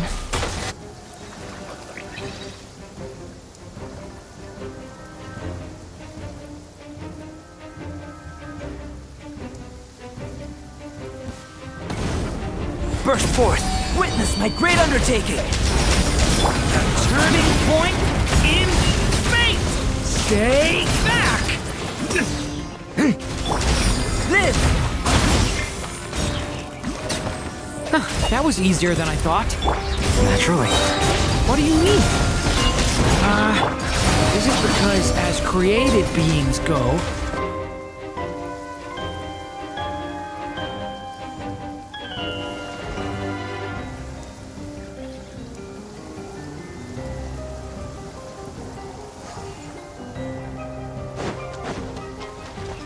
Go!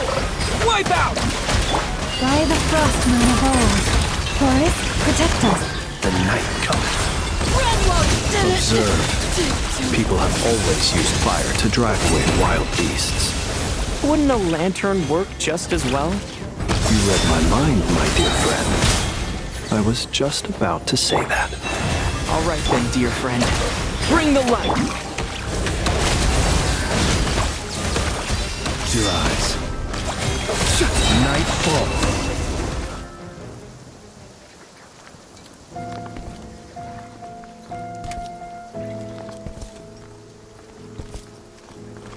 You're looking well.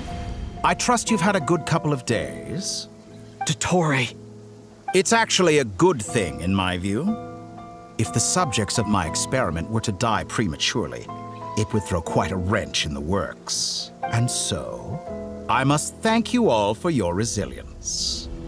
We are no longer on the same level, but you are nonetheless worthy of my respect. A creator god should be merciful and gracious after all. And in any case, it is only right that before I end your lives, the world is informed of the arrival of their new god.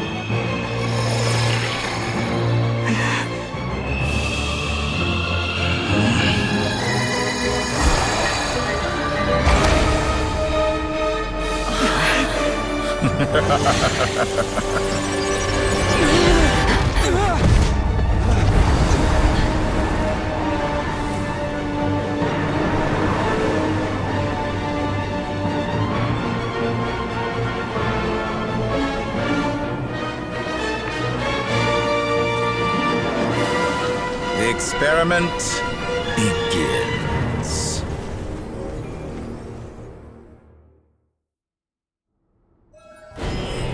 With the marrow of the three moons in my hand, behold the first moon's fall! Forest, protect us. I'm rather out of sorts. Pathetic. Water jet! Be silent. Close your eyes. Reverse. Night falls. Leave this place. Wins to me. Bombs away! Water jet! Poor lost land with one hop. Observe. The long sleep beckons.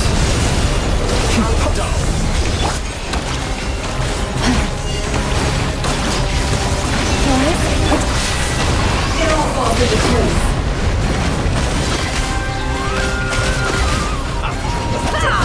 Like an ant in my palm.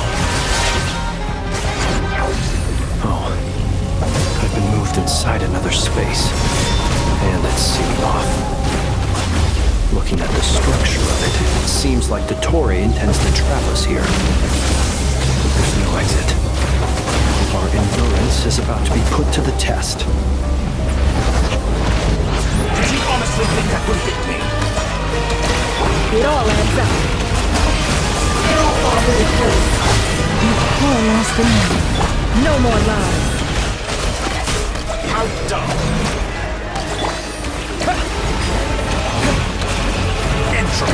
It all adds up. Seek within. Good. Keep it up. By the You frost and the cannot cold, face me. leave this place. Found. Moon's remnant. Can't hide the truth.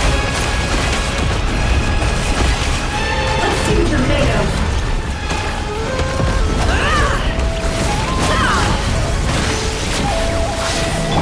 Forest? With the marrow of the three moons in my hand, behold the false moon's fall!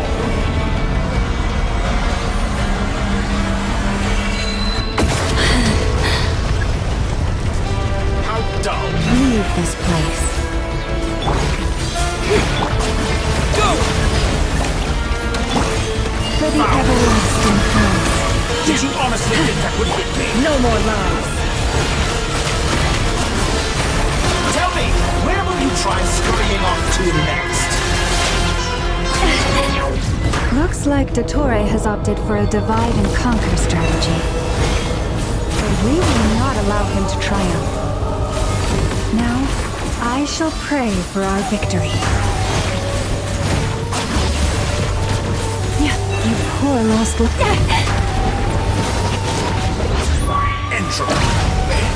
It all adds up.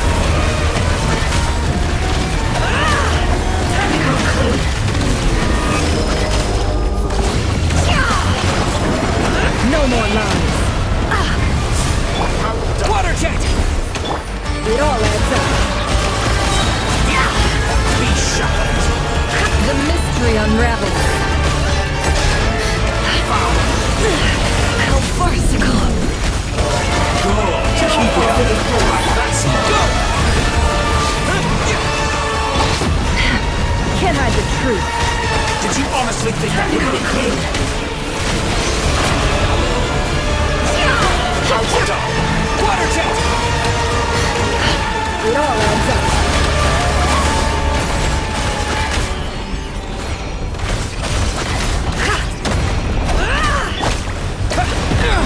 Entropy! Water jet! Can't hide the truth. Absurdity. Let's see what you're made of. You barely managed The deception ends here. It all adds up. Water jet!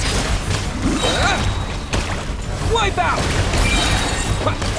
Be annihilated! That which cannot stand Can't hide the against me! What's this supposed to be? A knockoff version of the space Columbina got trapped in? There really is no way out. We'll see about that, Dottore.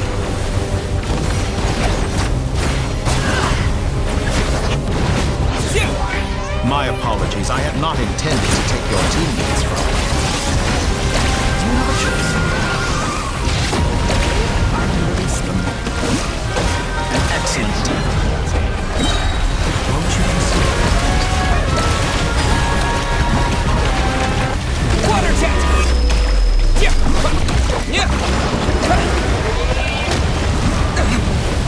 Did you honestly think that would hit me? Water jet! Go!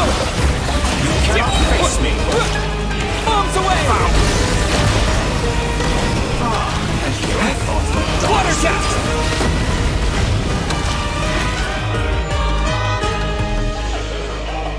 I'm aware you've been working on some little tricks to surprise me with, but it appears that none of them have come to fruition. My guess would be that you're trying to bring Columbina back. But then, where is Sandrone? Or are you trying to buy time for her? I always found their friendship to be a curious phenomenon. Two highly incongruent personalities, and yet they share a deep connection.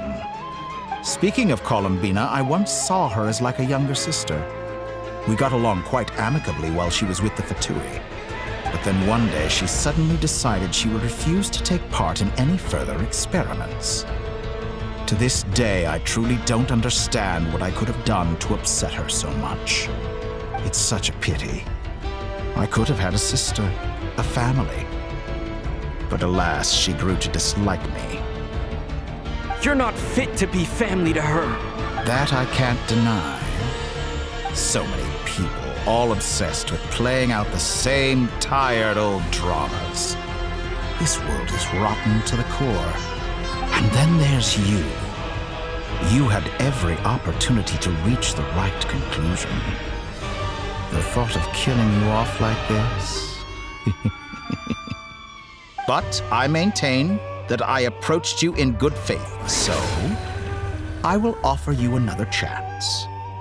Will you work with me? You have until I count to 10 to make your choice. 1, 2, 3. Not in a million years.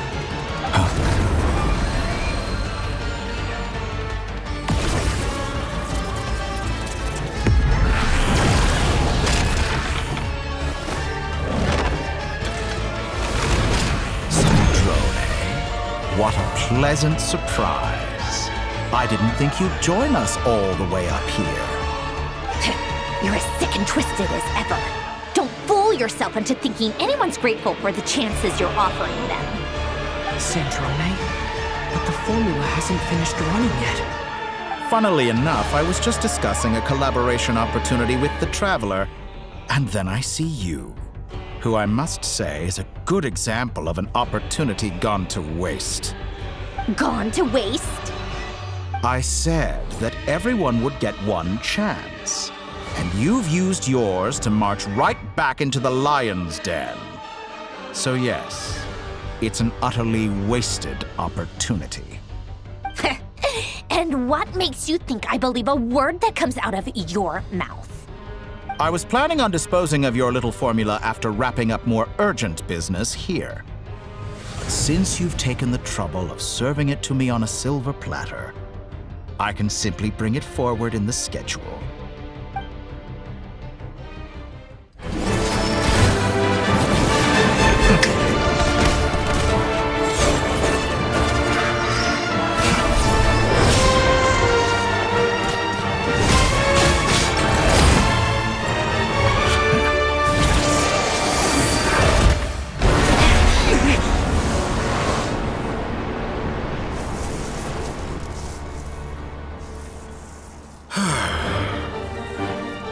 Is this your life's work? This piece of trash?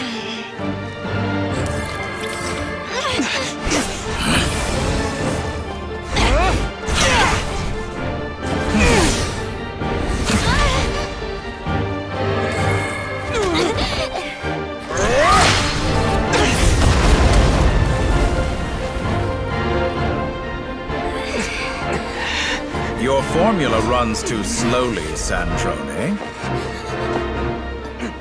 You put your hope for success on others instead of fighting dirty. That is why you have failed. Now, whom should I slay first? Any volunteers? No one? How nice of you to leave the decision to me.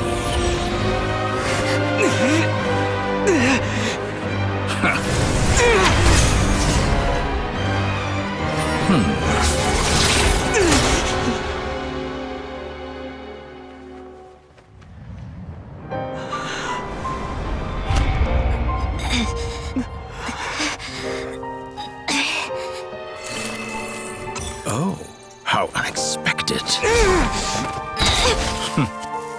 Sandrone, any last words for me, comrade?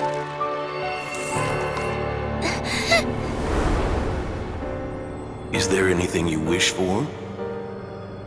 Not really. But I've always known what I don't want. Go to hell, Dottore.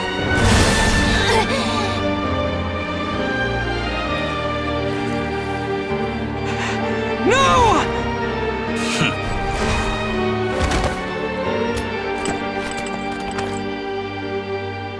And now, you have failed.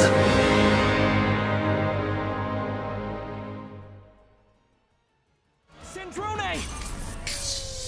Now you see how fragile mechanical contraptions are. Just a gentle tap, and they fall to pieces.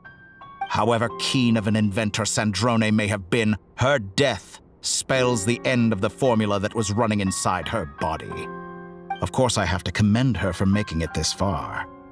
As her colleague, I have to admire her stubborn tenacity. Now, it is time for you to take your place by my side. My count was interrupted, but the second chance I extended to you still stands. Once again, you are welcome to join me. By now, I'm sure you have gained a greater appreciation for the power and authority I wield.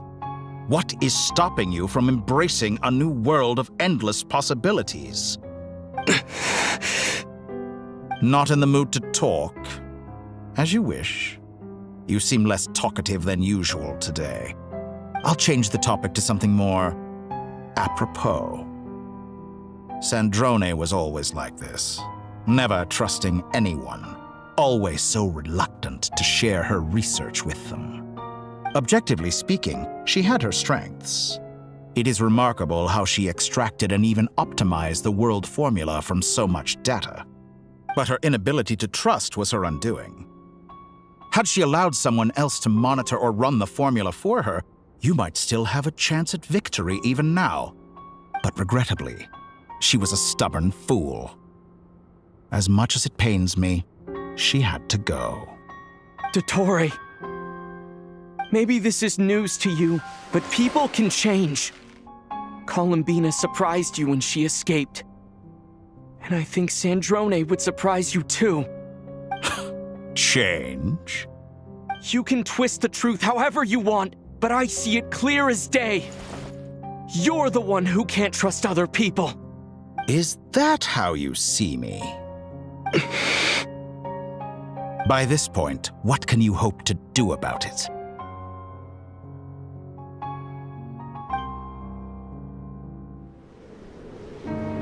It is pointless to fight on. You've already lost. Wrong. You can't win this, Dottore.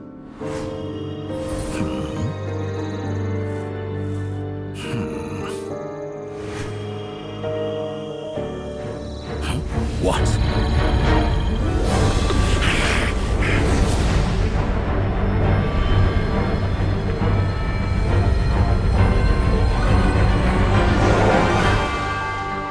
My formula can get us 90% of the way.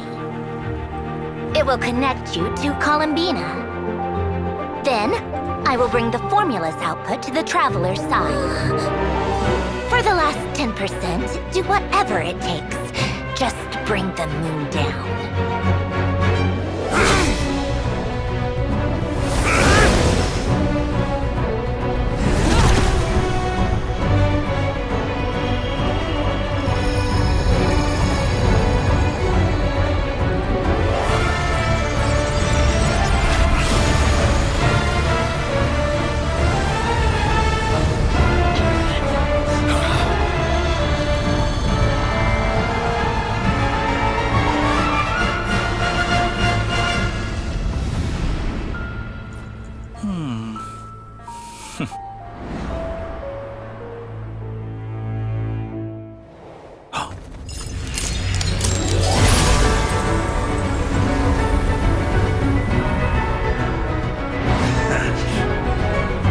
The moon will never be yours!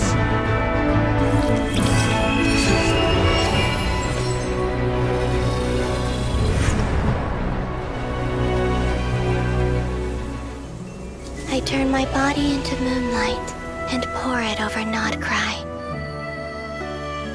My soul I leave here to inform my future friends.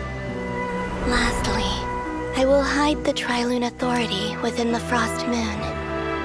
And when my body, soul, and authority are reunited, finally... Columbina!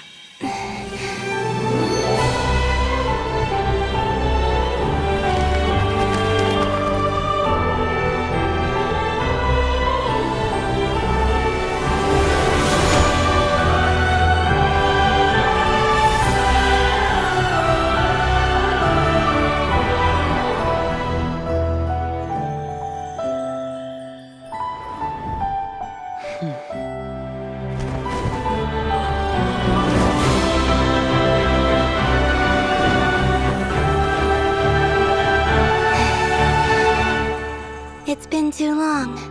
I'm back.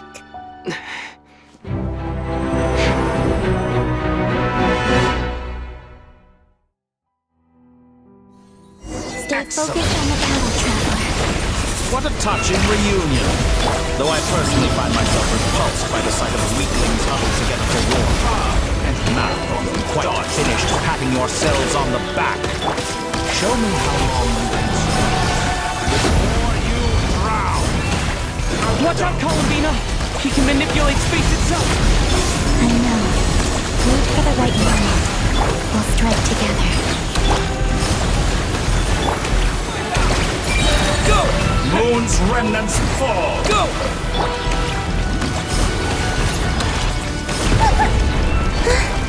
Wayne. It's growing dark. Go! Yeah! Water jet! Did you honestly think that would hit me? Enough! First, like an ant in my palm.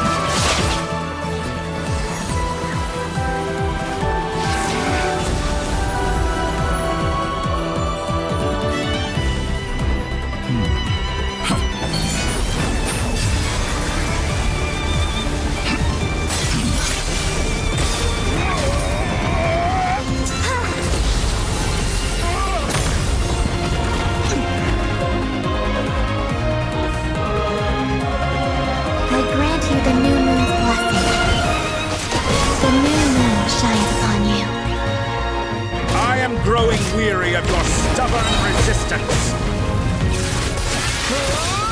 It's over, Dottore!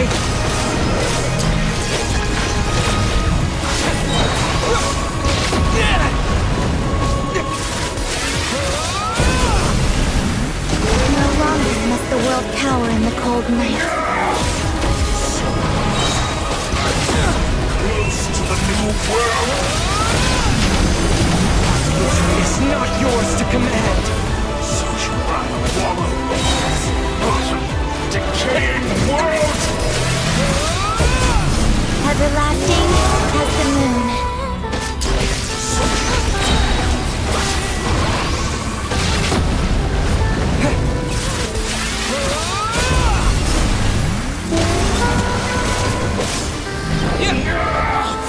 So close. I was so close to the new...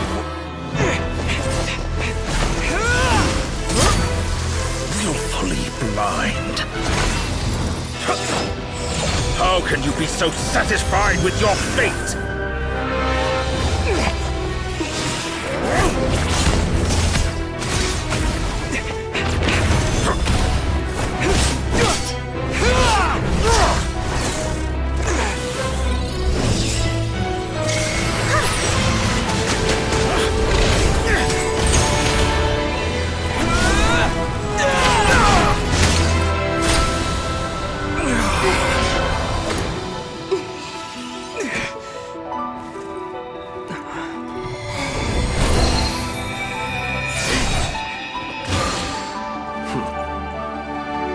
This battle was never about fate.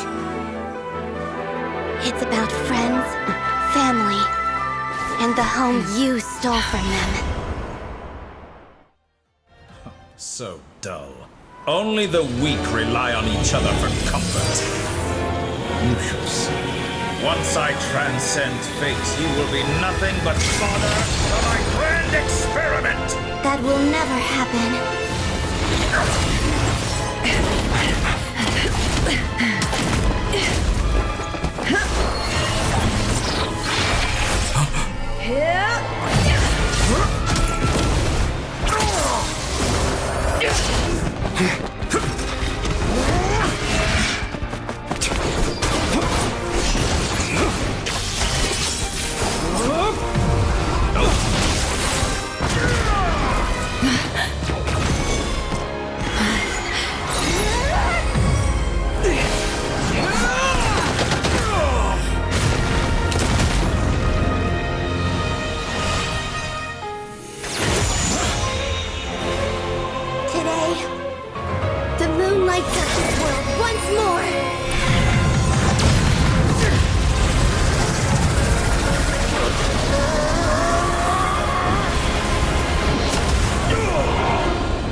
No, this world is our home.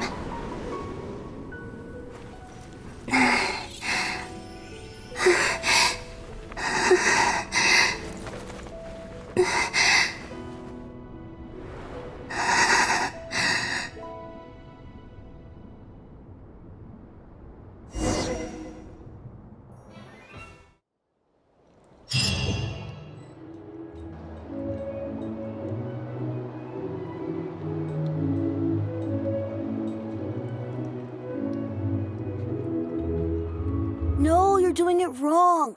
The moon looks like this now. What are you trying, children? The new moon, Mom. It looks different than before, doesn't it? Also... Can I go buy a sugar sculpture today? Please? Just one? All right. I suppose today is a special day after all. Almost like a festival. Extra, extra! Get the latest Nasha Express here! Post-disaster report! Nasha Town reborn beneath a new moon! The voyage begins today! The future looks bright thanks to the League. Want a copy? I knew things would be different. But I didn't think that would include the moon. They say a new moon goddess has been born.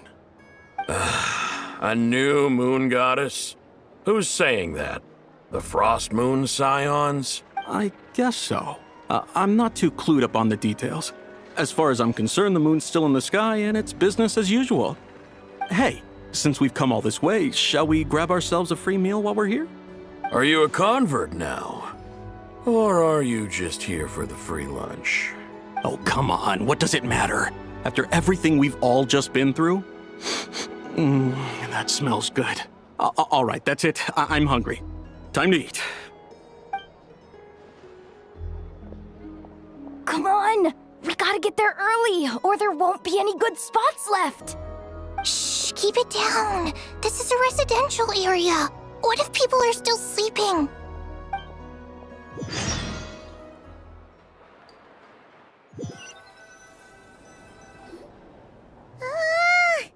Why is it so noisy outside? It's okay. Paimon was pretty much awake anyway. It's been so long since we last had a chance to relax, huh? Feels like... What about you? Did you rest well? Still winding down from everything that's happened? Or are you wondering how our friends are doing? Or is it about what Dotori said to you? Okay, if you say so. But don't push yourself, alright? Let Paimon know if you need to talk. What we just went through was... a lot. It's totally normal if you need some time to get back in your groove. Luanatar disappeared after Columbina came back. Apparently, she was part of Columbina's soul or something. Still, Paimon kind of misses Luanatar somehow. But anyway, you did great. So did Paimon. We all worked our butts off to contain this disaster, and in the end, we made it. So, chin up, Traveler. You should be proud of yourself. Hey, don't poke fun. You should be glad that Paimon's growing as a person. Paimon didn't think you'd mention it. You have no idea how anxious Paimon was. She was worried sick about you. Well, if you really want to show Paimon you're sorry, you're gonna need to make it up to her. You better be ready to splash out on a lavish meal.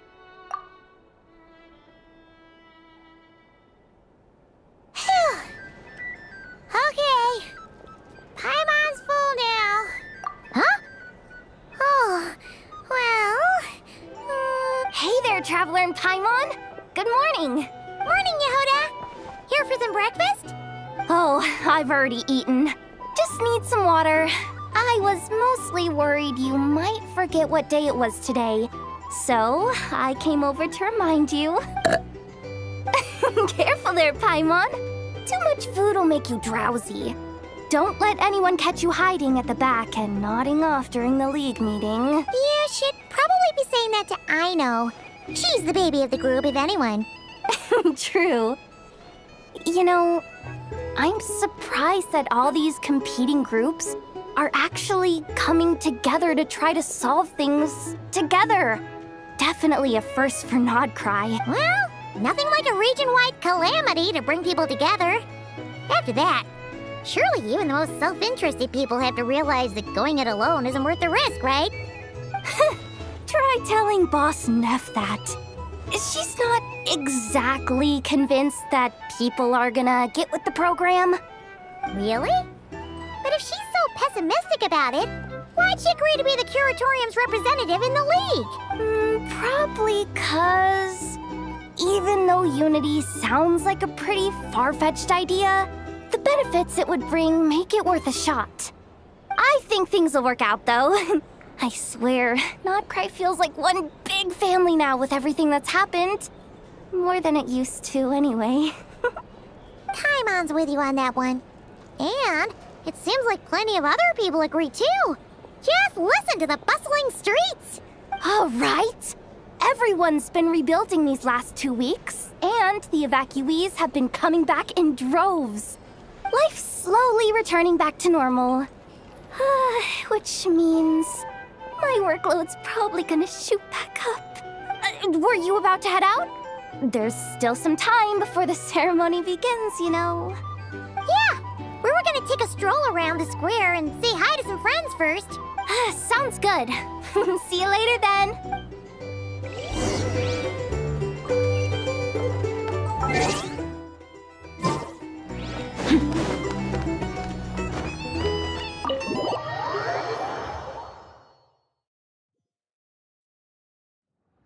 Please accept today's boon. Have a nice day. Are Paimon's eyes deceiving her? Or is that Inefa handing out food for the Frost Moon Scions? Hello there. Would you like a feast of the moon, along with some snacks of the day? So, what's new, Inefa? It was only a few days ago when we last saw you, but it looks like you've joined the Frost Moon Scions in that time. And Aino, too? What are you talking about, Paimon? We're just here to help. Duh. In the wake of the disaster, it's all hands on deck. We responded to Lama's request for support. At times like these, the smallest good deed can inspire others and help them through the hard days ahead. And we're using eggs and heating tubes to make that a reality. In true Kamkake craft shop style! Enough! Did you hear that? The Traveler said I did good. The Traveler! That's because it's true, I know. Proposal. If you can resist eating today's dessert, I will provide you with compliments, too. No way! Well, that proposal got shot down quickly. I need something to get me through the hard times too, you know. Mom! Yes, dear. Go right ahead. Excuse me. Could I take a photo with the robot lady? She helped us get safely out of Nodkrai, and she helped us get back home too. She's the best. Of course she is. And since I'm the whiz kid who built her, that makes me even better than best, right? But you stole my snacks though. Oops. Shall we move to the open space near the center? The view there is better. Thank you! Aren't you the better pick for this job, Flint? You underestimate yourself yet again, Master Ilua. Not at all. I rarely come by Nasha Town. I don't know any of the big shots here. All in good time. Socializing is a step-by-step journey. But you're much further ahead on that road, aren't you? You're not seeing the full picture. You know the truth now. My friends do not understand my habits. There is no question about it. The Lightkeepers need a representative in the League. Someone who is upright, cares about other people, and can realize their self-worth through group action. You say it like you wouldn't make the cut. I am most flattered that you think I would. Sigh a little less, Master Ilua, and have more faith in yourself. All the Lightkeepers agree that you're a very promising young man. That is precisely why Starshina and Nikita felt safe delegating such important work to you. I'm sure we all also agree that we would sooner die of dehydration than manage to wrangle anything out of you in a discussion. My apologies. I am not in the habit of bringing water with me when I go out. Whatever. I'll take the job. By the way, who else is part of this? Oh, it's quite the who's who of Nodkrai. There's the Moon Chanter of the Frostmoon Scions, the boss of the Curatorium of Secrets, a representative of the Voynich Guild, and even someone from the adorable Kronkake craft shop. I'm sure you will find speaking with them to be a genuine pleasure. If you say so. I've never done this work before, so I'm honestly a little scared of making mistakes. But I'll do it. Not only is it our duty as Lightkeepers, but because I want to make Nodkrai a more welcoming place. An admirable attitude to take. The beacons are lit, Ilua. We're but one step away from breaking through the blizzard.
We have the chance to band together and build our shared homeland into an Elysium. This is unprecedented for Nodkrai, an opportunity not to be missed. Yeah, you're right. I'll do my best. Quite a few familiar faces have arrived. Let's go, shall we?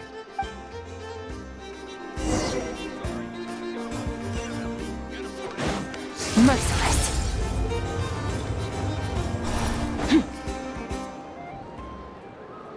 Wow! Everyone's here!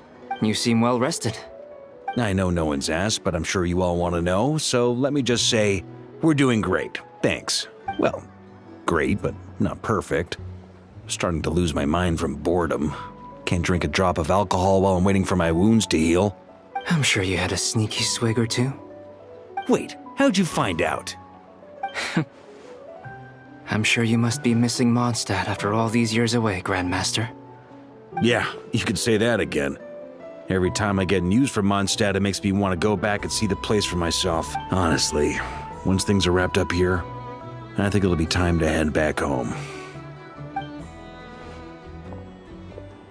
Hey, looks like someone's taking the stage. Can everyone see okay? Anyone need a boost?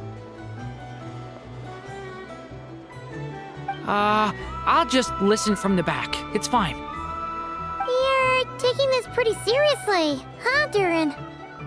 Well, it's not every day that I get the chance to see how people speak in official settings. Soak it up like a sponge. I'll make sure you get a chance to practice for yourself later down the line. Actually, I know just the thing. You can debrief the Knights of Favonius for me. Mr. Varka, are you forgetting that I'm not a Knight of Favonius? I can knight you. Any particular title you'd like? Is he joking? I really can't tell. You'll have to figure this one out for yourself. It'll be a good learning experience. It is my honor to host the opening ceremony for the League, and to have this opportunity to speak to you all in my capacity as Voynich Guild representative.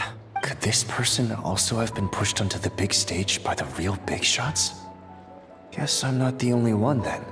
We come here today, having weathered the trials and hardships of yesterday, and having learned from them the importance of unity and cooperation. All right, here we go. Uh-oh, looks like Aino's off in Dreamland already. Wait, Boss is looking kinda drowsy too. What's up with her? Come on, get the speech over with already. Nodkrai is our home, the land we rely on for survival. And as we chart a course for the future, may we persevere through the storms ahead as we sail towards a new era of prosperity, freedom, and hope.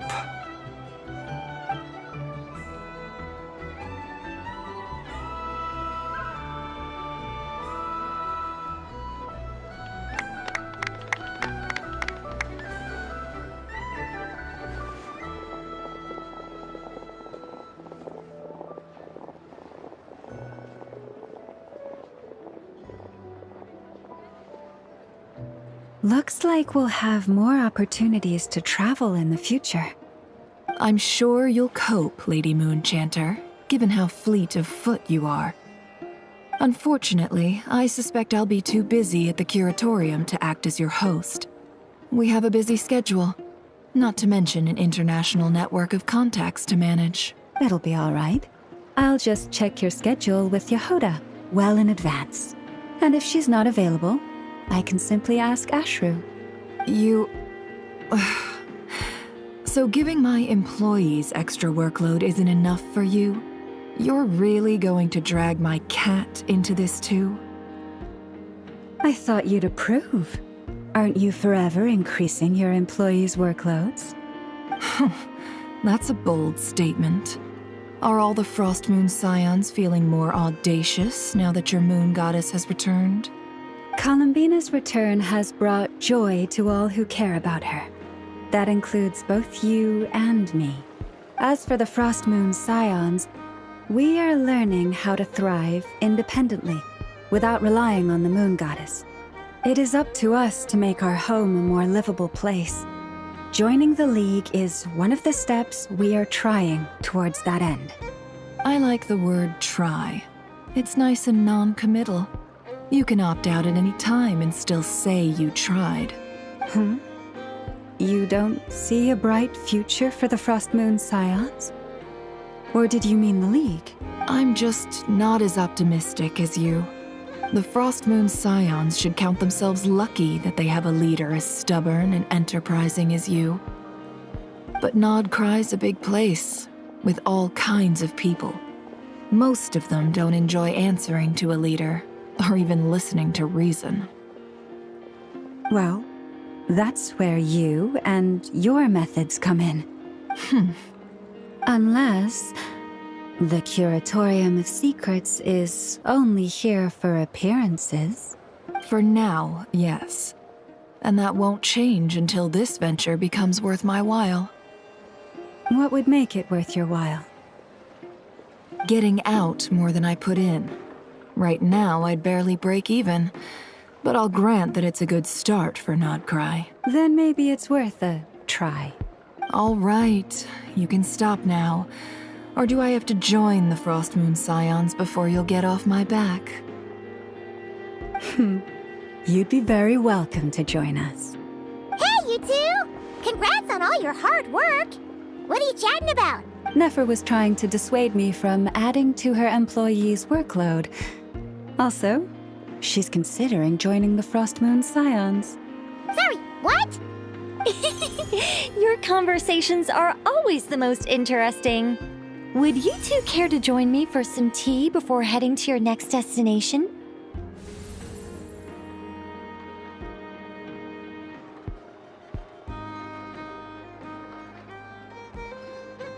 Nicole?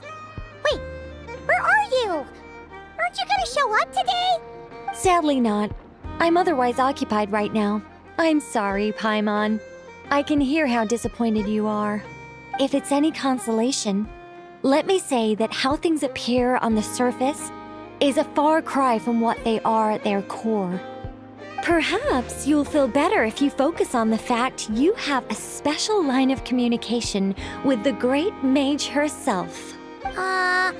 Okay? Has something happened? No, or not yet, anyway. Well, that's not ominous at all. Not for the time being. Just think of this as a general check-in to make sure this communication system is still running smoothly.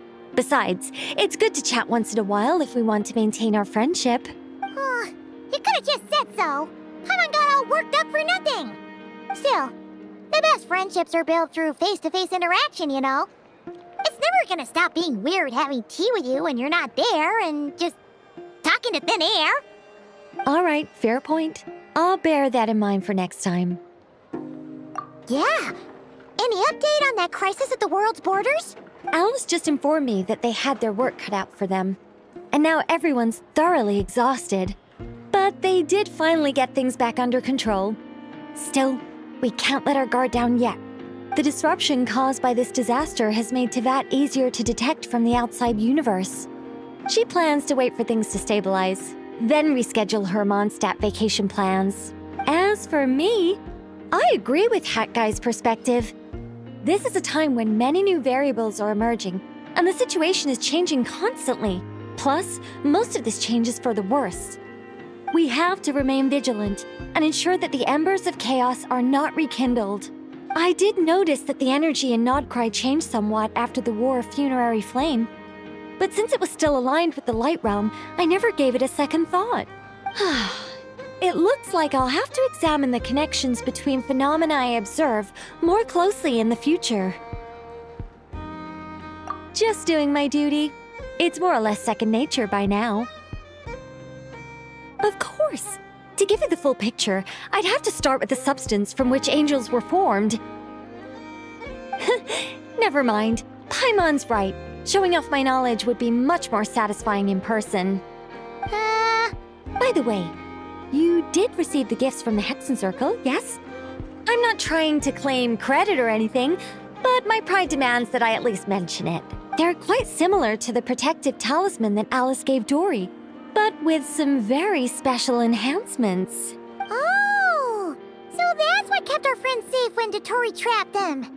Indeed. We went to great lengths to make sure they were invisible to his eyes. I'm so happy they came in handy. Still, not fishing for gratitude, by the way. I just want you to be aware that sometimes your friends may be protecting you in ways you cannot perceive.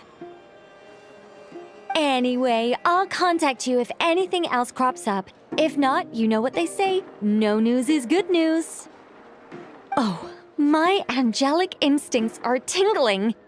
They say you should head to the docks next. Your friends are about to board their ship home.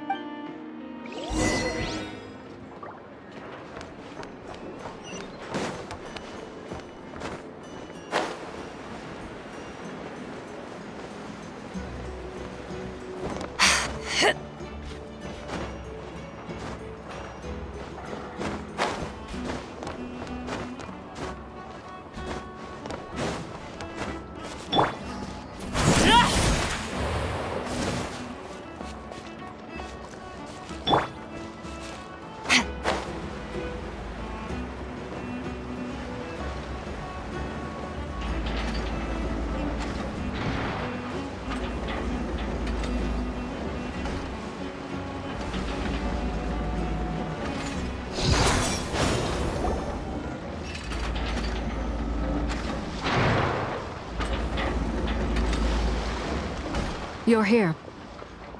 You're here too, Hat Guy! Are you heading back together? No. I'm bound for Sumeru, and she for Fontaine. We just happened to cross paths at the harbor. Everything seems fine. Sandrone may have an abominable temper, but she's always been very responsible with important calculations, and things entrusted to her by valued friends. You always speak as if you know us inside out, Mr. Hat Guy. Maybe I'm just a good judge of character. I certainly hope that's all there is to it. Regardless, you have been a significant help in this matter. For that, you have my gratitude. I didn't do anything special. Sandrone's the one who completed a seemingly impossible formula and turned the tide of the entire battle, even giving her life in the process. She's the one we should be thanking. Even we were unaware that Sandrone had hidden the real formula inside Polonia's body.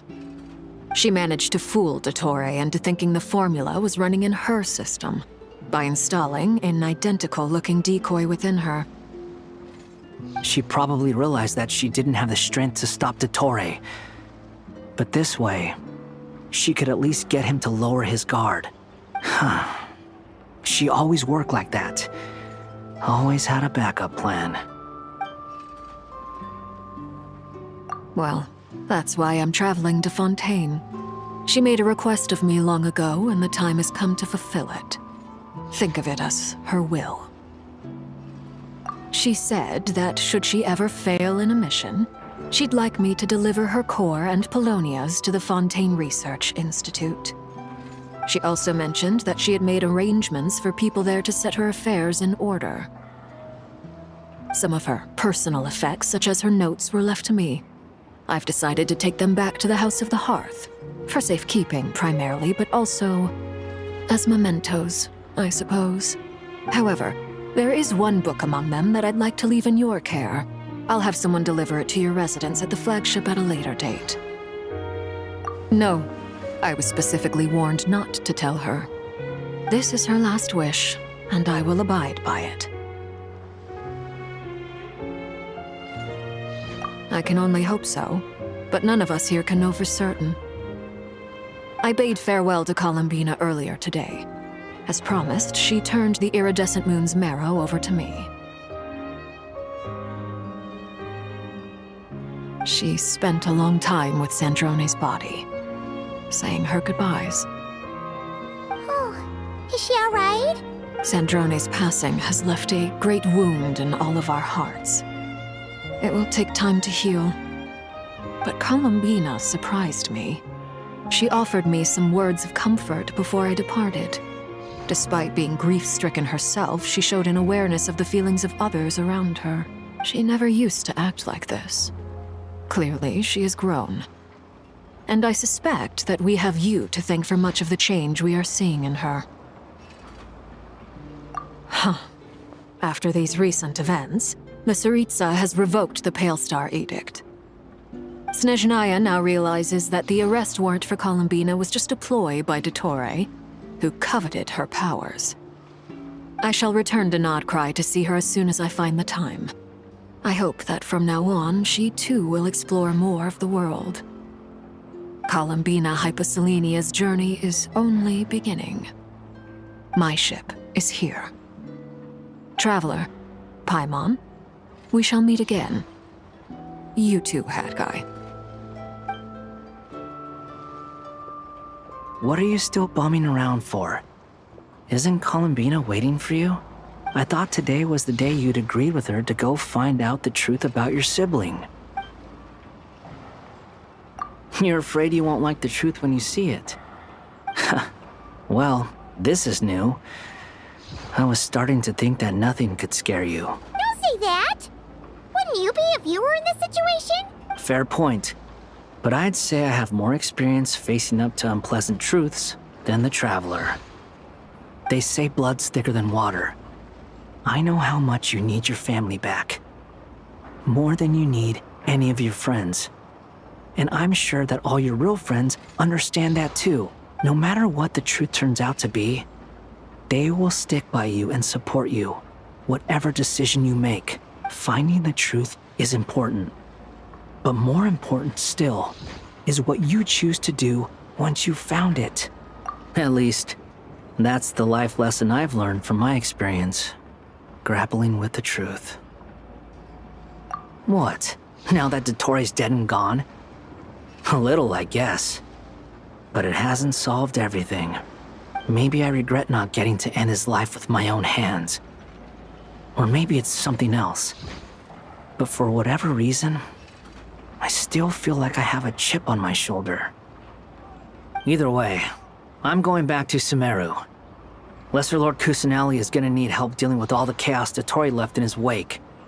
Not just from this incident, but everything he did in the past, too. You should continue with your journey, as you've always done. Who knows? Maybe we'll meet again someplace else.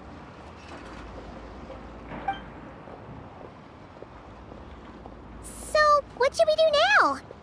If you want to explore a bit more to steady those nerves, Paimon's game. After all, when Columbina said she knew where your ship was hidden, Paimon promised to give you two some alone time with the truth.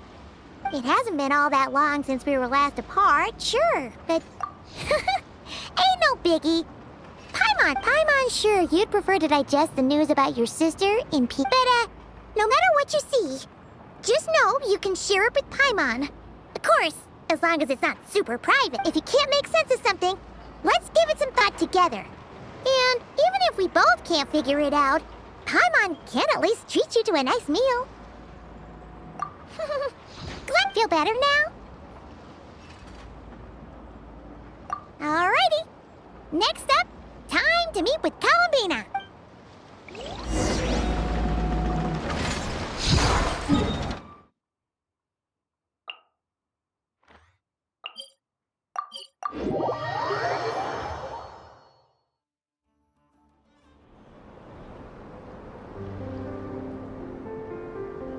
Columbina, we're here! Can't quite believe we're meeting out here.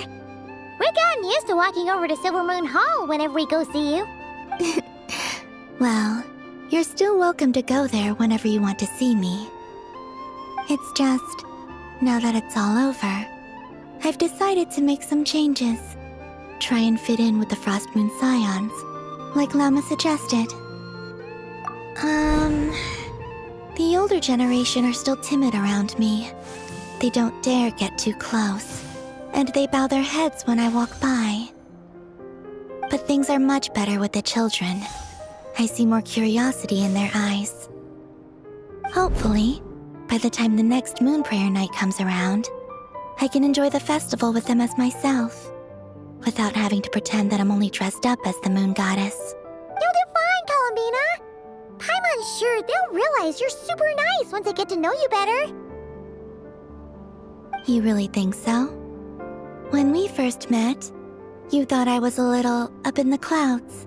Oh, we were just starting out then, come on! So Alba told you, huh? I'm only teasing. I know that I have you to thank for pulling me back down to solid ground. It feels good to finally stand firm on the earth where I was born.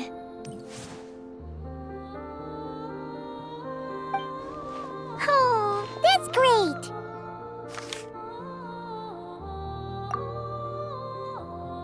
Thank you. I'll make sure not to lose it this time. Well then, are you ready? Lumine, what happened to our spaceship back then? Why did you leave? It's time to learn the truth at last. Ready as I'll ever be. Good. Then let me open the way for you.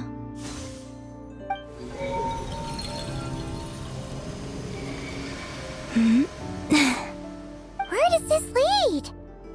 To our shared destination. Huh? Do you remember me telling you about my missing prologue back when we just met? I said that my story began on the moon, but while I was inside the moon's reflection, I realized that my prologue was really hidden in the future. I just had yet to discover it at that point. The story of the time before I was born was in fact the story of my distant future. It's truly fascinating. But when I obtained the Trilunar Authority and returned to our present reality, I sensed something I hadn't expected. Your prologue. So you mean? Yes, your spaceship. All this time, it has been hidden on the Frost Moon, which lay beyond the sky. The great ruler of the firmament. The heavenly principles. Wait, them? Why would they do that? I don't know. Perhaps your ship contains something that is incompatible with Tevat. Or something that cannot be known. Oh, did I pick a bad time to say this? I know it must have been hard to work up the courage to do this. Maybe I should have waited until you were on the moon, with no chance to back out. That would have been kind of mean, you know. Take me there. Oh? Whatever is hiding in that ship, it belongs to me and Lumine. Those memories belong to us. No one else has the right to decide whether I should or shouldn't know about it. Not even the heavenly principles. Very well. Then let's go.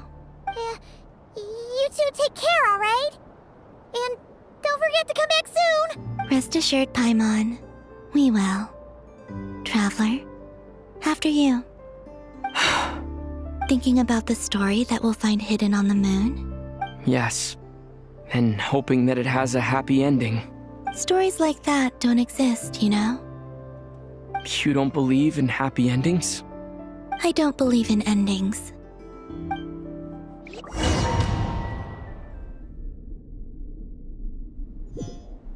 Where am I? This is the pathway I built between Tevat and the Frost Moon. The moon is very far away from us, so it could be a long journey.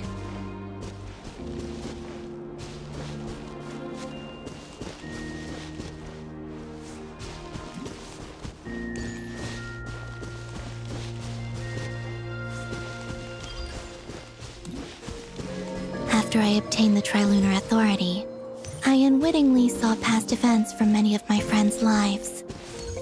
One was Lauma. She was so young when they chose her to be the Moon Chanter. From then on, the Frost Moon Scions looked to her to bring messages from their goddess. But, for better or worse, I had left Hisi Island before she was ever born. It was not until much, much later that she met me. I think it's for the best. Because of the way things turned out, you had the opportunity to become friends. You're right. In that sense, I think we were both very lucky.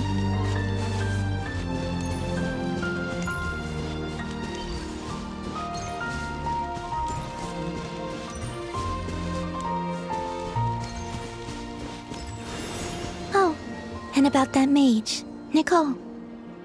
I only recently learned that she has lived in Tevat since the time of the Three Moon Sisters. The Moon Goddesses always had a good relationship with the angels. I suppose our friendship continues that tradition.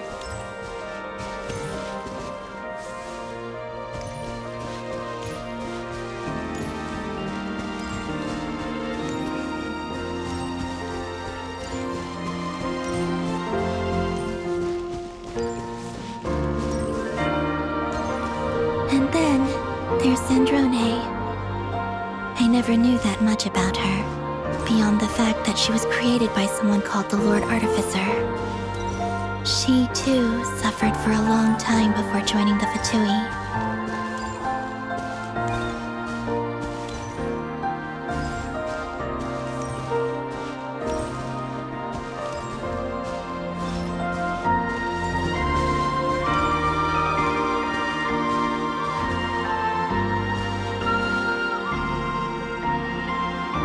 How I wish I could talk to her again, even if only to hear her say nasty things to me.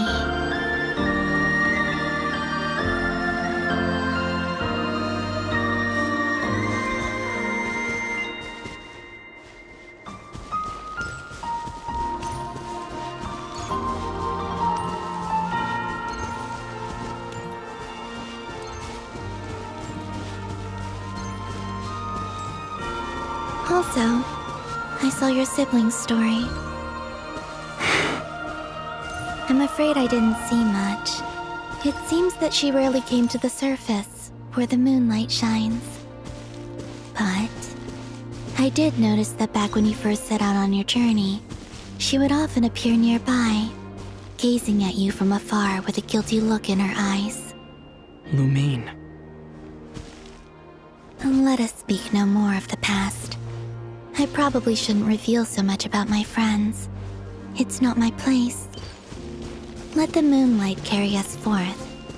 We are very close now.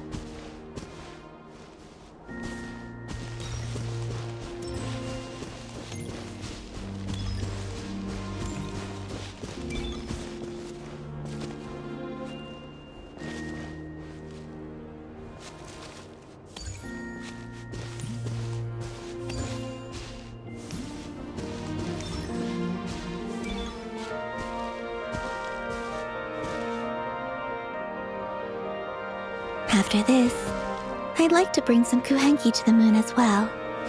If they're willing, of course. What about your other friends? Will you bring them to visit too? Certainly. But I'll need to tidy the place up first. This home hasn't received any guests in a long, long time.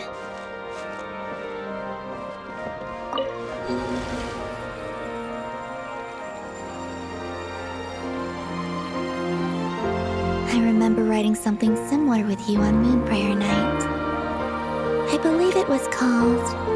Dodoko's Whirligig. Yes, that was it. You asked me if I was afraid to return to the moon, and I said that I was. The idea that I had gained something precious, only to lose it so quickly. That frightened me. But I'm not afraid anymore.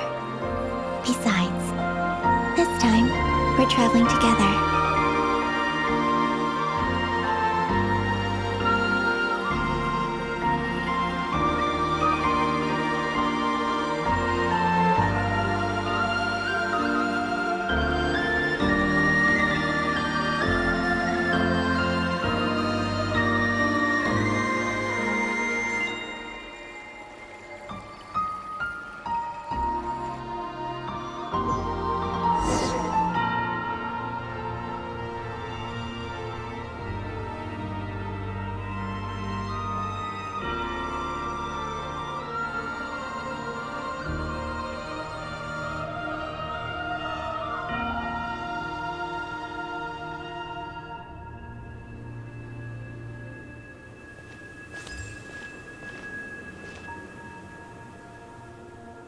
We're here.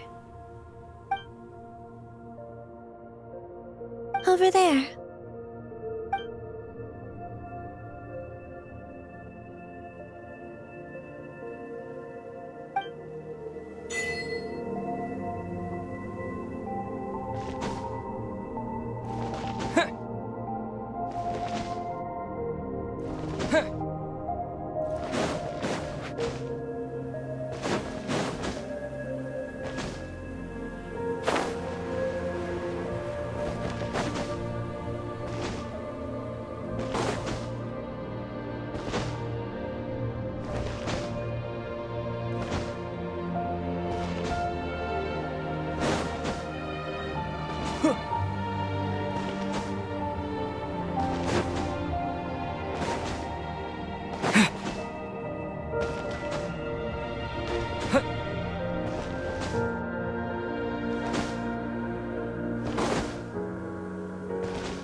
Our spaceship. It's huge. I suppose that the moon is the only place one could hide it. It'll be alright. Huh? The way you feel in this moment, I went through it too, on Moon Prayer Night. The door was right in front of me, but I struggled to find the courage to step through. Solitude for me once meant living a life in which even I was absent. Before I met you, that was the only life I knew. But that night, solitude meant throwing away the life I had gained after meeting all of you. Columbina. Go. Retrieve the part of your life that was once lost. Trust me, you will lose nothing by doing so. Look, Teyvat is right there. All of our friends are down there, waiting for us. You're right. Thanks, Columbina.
Finished?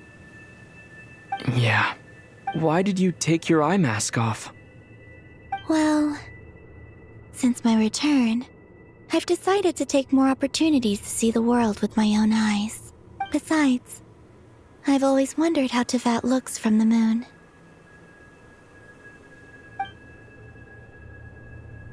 And what do you think? It's beautiful. I could spend a whole day here just gazing at it. What about you? What do you think of the truth you found? I haven't looked at another person's expression in a long time, but I think yours is saying, It was neither good nor bad?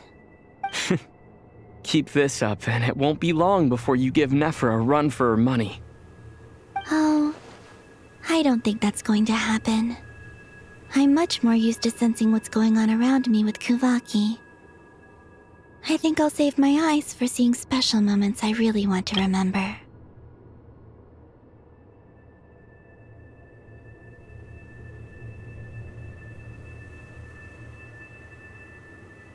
I read the spaceship's flight logs. I always assumed that this was my first time in Teyvat. I thought that Lumine and I must have been hibernating in space for centuries on end.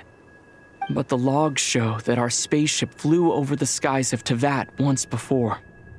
A long, long time ago. Flew over? So you didn't land? No, the ship barely came to a stop before flying on again.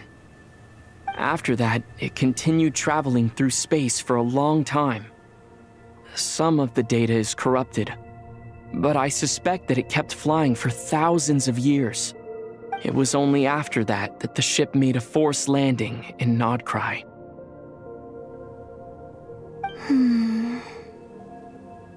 When Lumine found me, she came from outside the ship. Could this mean that she left the ship long before I did? Maybe even during our first pass over Teyvat. Are you alright? Yes, I can feel that the truth is coming together, one small piece at a time. I remember Lumine telling me that when she first arrived in Conria, she could not recall the past. So this might be something that even she doesn't know. Here, I made some space for you.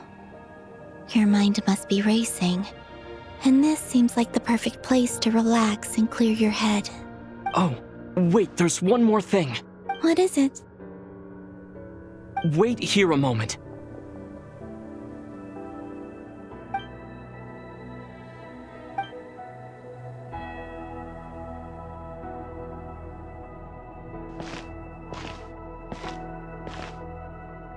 Hey, Columbina.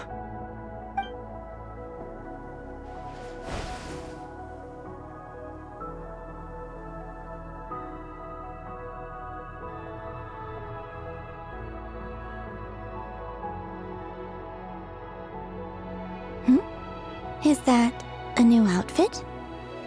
An old one, technically. It's been in a cabinet inside the ship this whole time. It's a matching pair with Lumine's. She always liked this set more. Huh. I don't think there's a huge difference. Really? Yes, it's still the same you. You're the same person, no matter what clothes you wear. Only Columbina would make an observation like that. Traveler, do you consider Teyvat your home? Home is wherever Lumine is. But then after all the time I've spent here, and everything I've been through, yes, I'd say it's my home. Would you change your answer if Teyvat changed appearance? I mean, if the truth about Teyvat turned out to be different than what you thought. I don't know, but I don't think so. The truth is not what matters most to me about Teyvat. When I was first born, I longed for a home. And when you get something before you're mature enough to understand the world, you just take it at face value. I thought that a home was a transaction. You give me what I want, and I'll do the same for you. But you and your friends taught me what a true home should look like. You never asked for anything, yet you gave so generously to me. That's because your friendship matters to us. It was worth it. In the past, I thought that my birth in Nodkrai must have been a mistake. But after journeying to the distant past where the story began, I realized that it was I who chose Nodkrai to be my future home.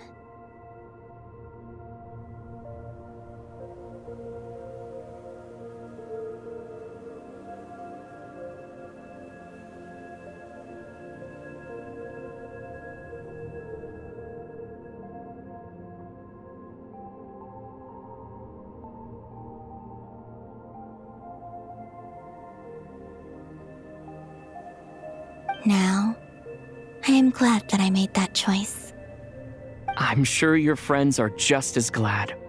In fact, I intend to make the same choice today as I did back then. What do you mean? Well, I've given the Eternal Moon's marrow to Lauma, and the Iridescent Moon's marrow to Arlecchino. And now, I shall return my Kuvagi to Nodkrai again, that it may continue to protect my chosen home. Wait, but what about your body? Oh, are you worried that I'll disappear again? I won't. Not this time. The Frost Moon has now entered the fall sky, and I am the Trilune Goddess. I am only returning to Nodkrai the part of me that it needs. I am giving what I can, because my home is worth it. Oh, and I have something for you, too. For me? Yes. Come closer.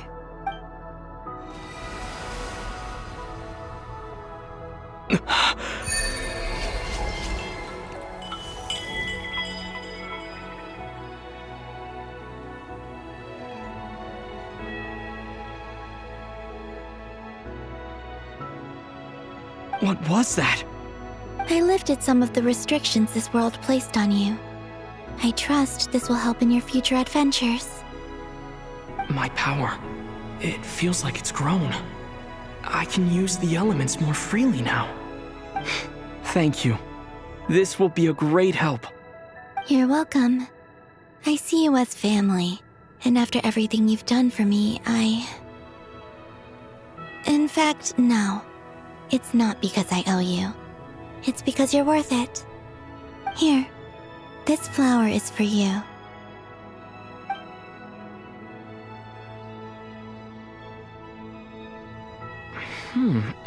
Isn't this a moon prayer blossom? Yes. Don't worry. You will never see these flowers lose their color again. I'm finally discovering the joy of giving. How I wish I'd learned this sooner. Hey, better late than never. What are you thinking about now? Why don't you take a guess? You get 1 shot. I don't think I'll get it in one guess. But I'm sure it's a happy thought. That's kind of a sneaky answer. I can't say you got it wrong. Down into that, the moon seems so far away. I felt it might always lie beyond my reach. But on the moon, everything feels so close by. The haze that once enshrouded the skies has finally been dispersed. I feel like a traveler on a winter's night, starting a new chapter in my tale by the warmth of a bonfire. I don't have a lot of luggage, but I do have a lot of hope for the future. Well, what's next? Next, to start with, I want to stay here just a little longer. After that, let's return home and continue our journey.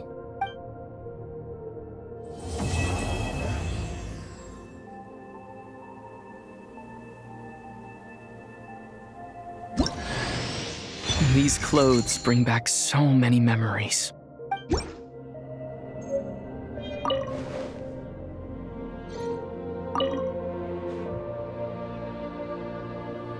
The journey goes on, for you and for me. Like I said, this is not the end. I don't believe there has to be an ending.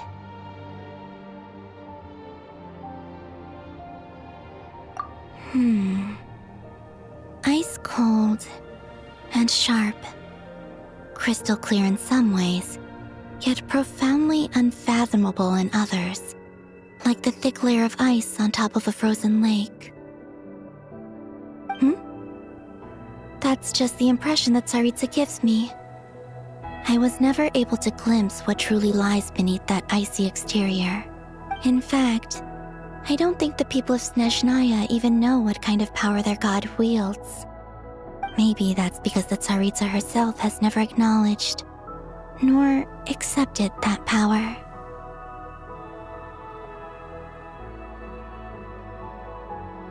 Oh, is that your next destination? Most people would probably tell you to pack some warm clothes. But I experience things differently than most people, so I can't know how cold it is. In fact, it is home to quite a wondrous heat source. I think they call it Kreshnik's torch. Every city in Snezhnaya is built around one of those. I sensed the energy it gave off as I was passing by on a railway train. It felt grand and distant. I also recommend the Korolievsky troupe in Snezhnograd. They give performances quite regularly, and entry was free for harbingers. I liked them a lot.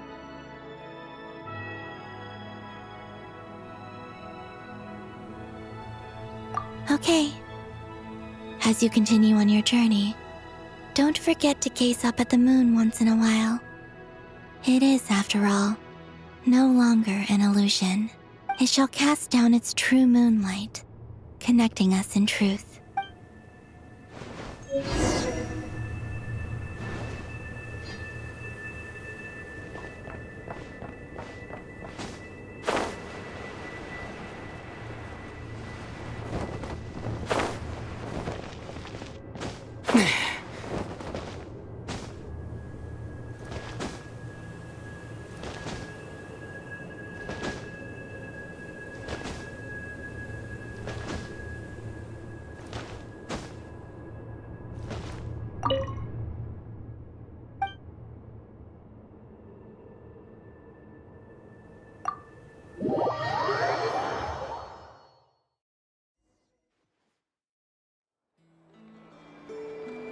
To Jean, acting Grand Master of the Knights of Favonius. This preamble is such a pain to write. It's probably high time we got rid of this acting business. I trust that Dern has updated you all on recent events. Hope we didn't worry you too much. The good news is, we managed to come together and put a stop to the Doctor's evil schemes. With that, I think it's safe to say that Nodkrai is finally out of the woods. As for the Fatui, not counting the Damselette, aka the Moon Goddess, who has left their organization, we found ourselves allied in this instance with both the Knave and Marionette. May she rest in peace. As ever, we find ourselves better off for making friends rather than enemies. But until we can ascertain the Tsaritsa's true intentions, the future remains uncertain. In a short while... Wait, how am I meant to surprise everyone if I tell them in the letter that I'm heading home? Well, that would be a huge waste. Okay, got it. I will begin sending the expeditionary team back home in waves. I'm sure they'll be able to answer any questions you still have. I hope they won't gloss over the details of my many heroic deeds. But if they do, I'm sure it'll be because they're just too exhausted from the long journey. I think of Mondstadt daily. Please give everyone my best regards. P.S. The honorary knight went above and beyond this time. Are there any other honors we can give him? I'll leave it with you.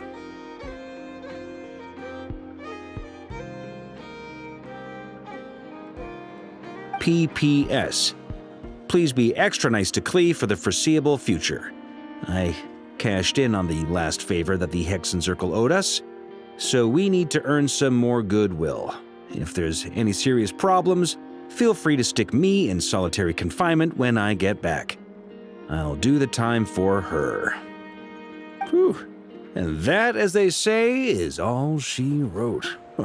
End of an era. And with the moon shining down brighter than ever, I think everyone is going to sleep well tonight.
The abyss is like the world's.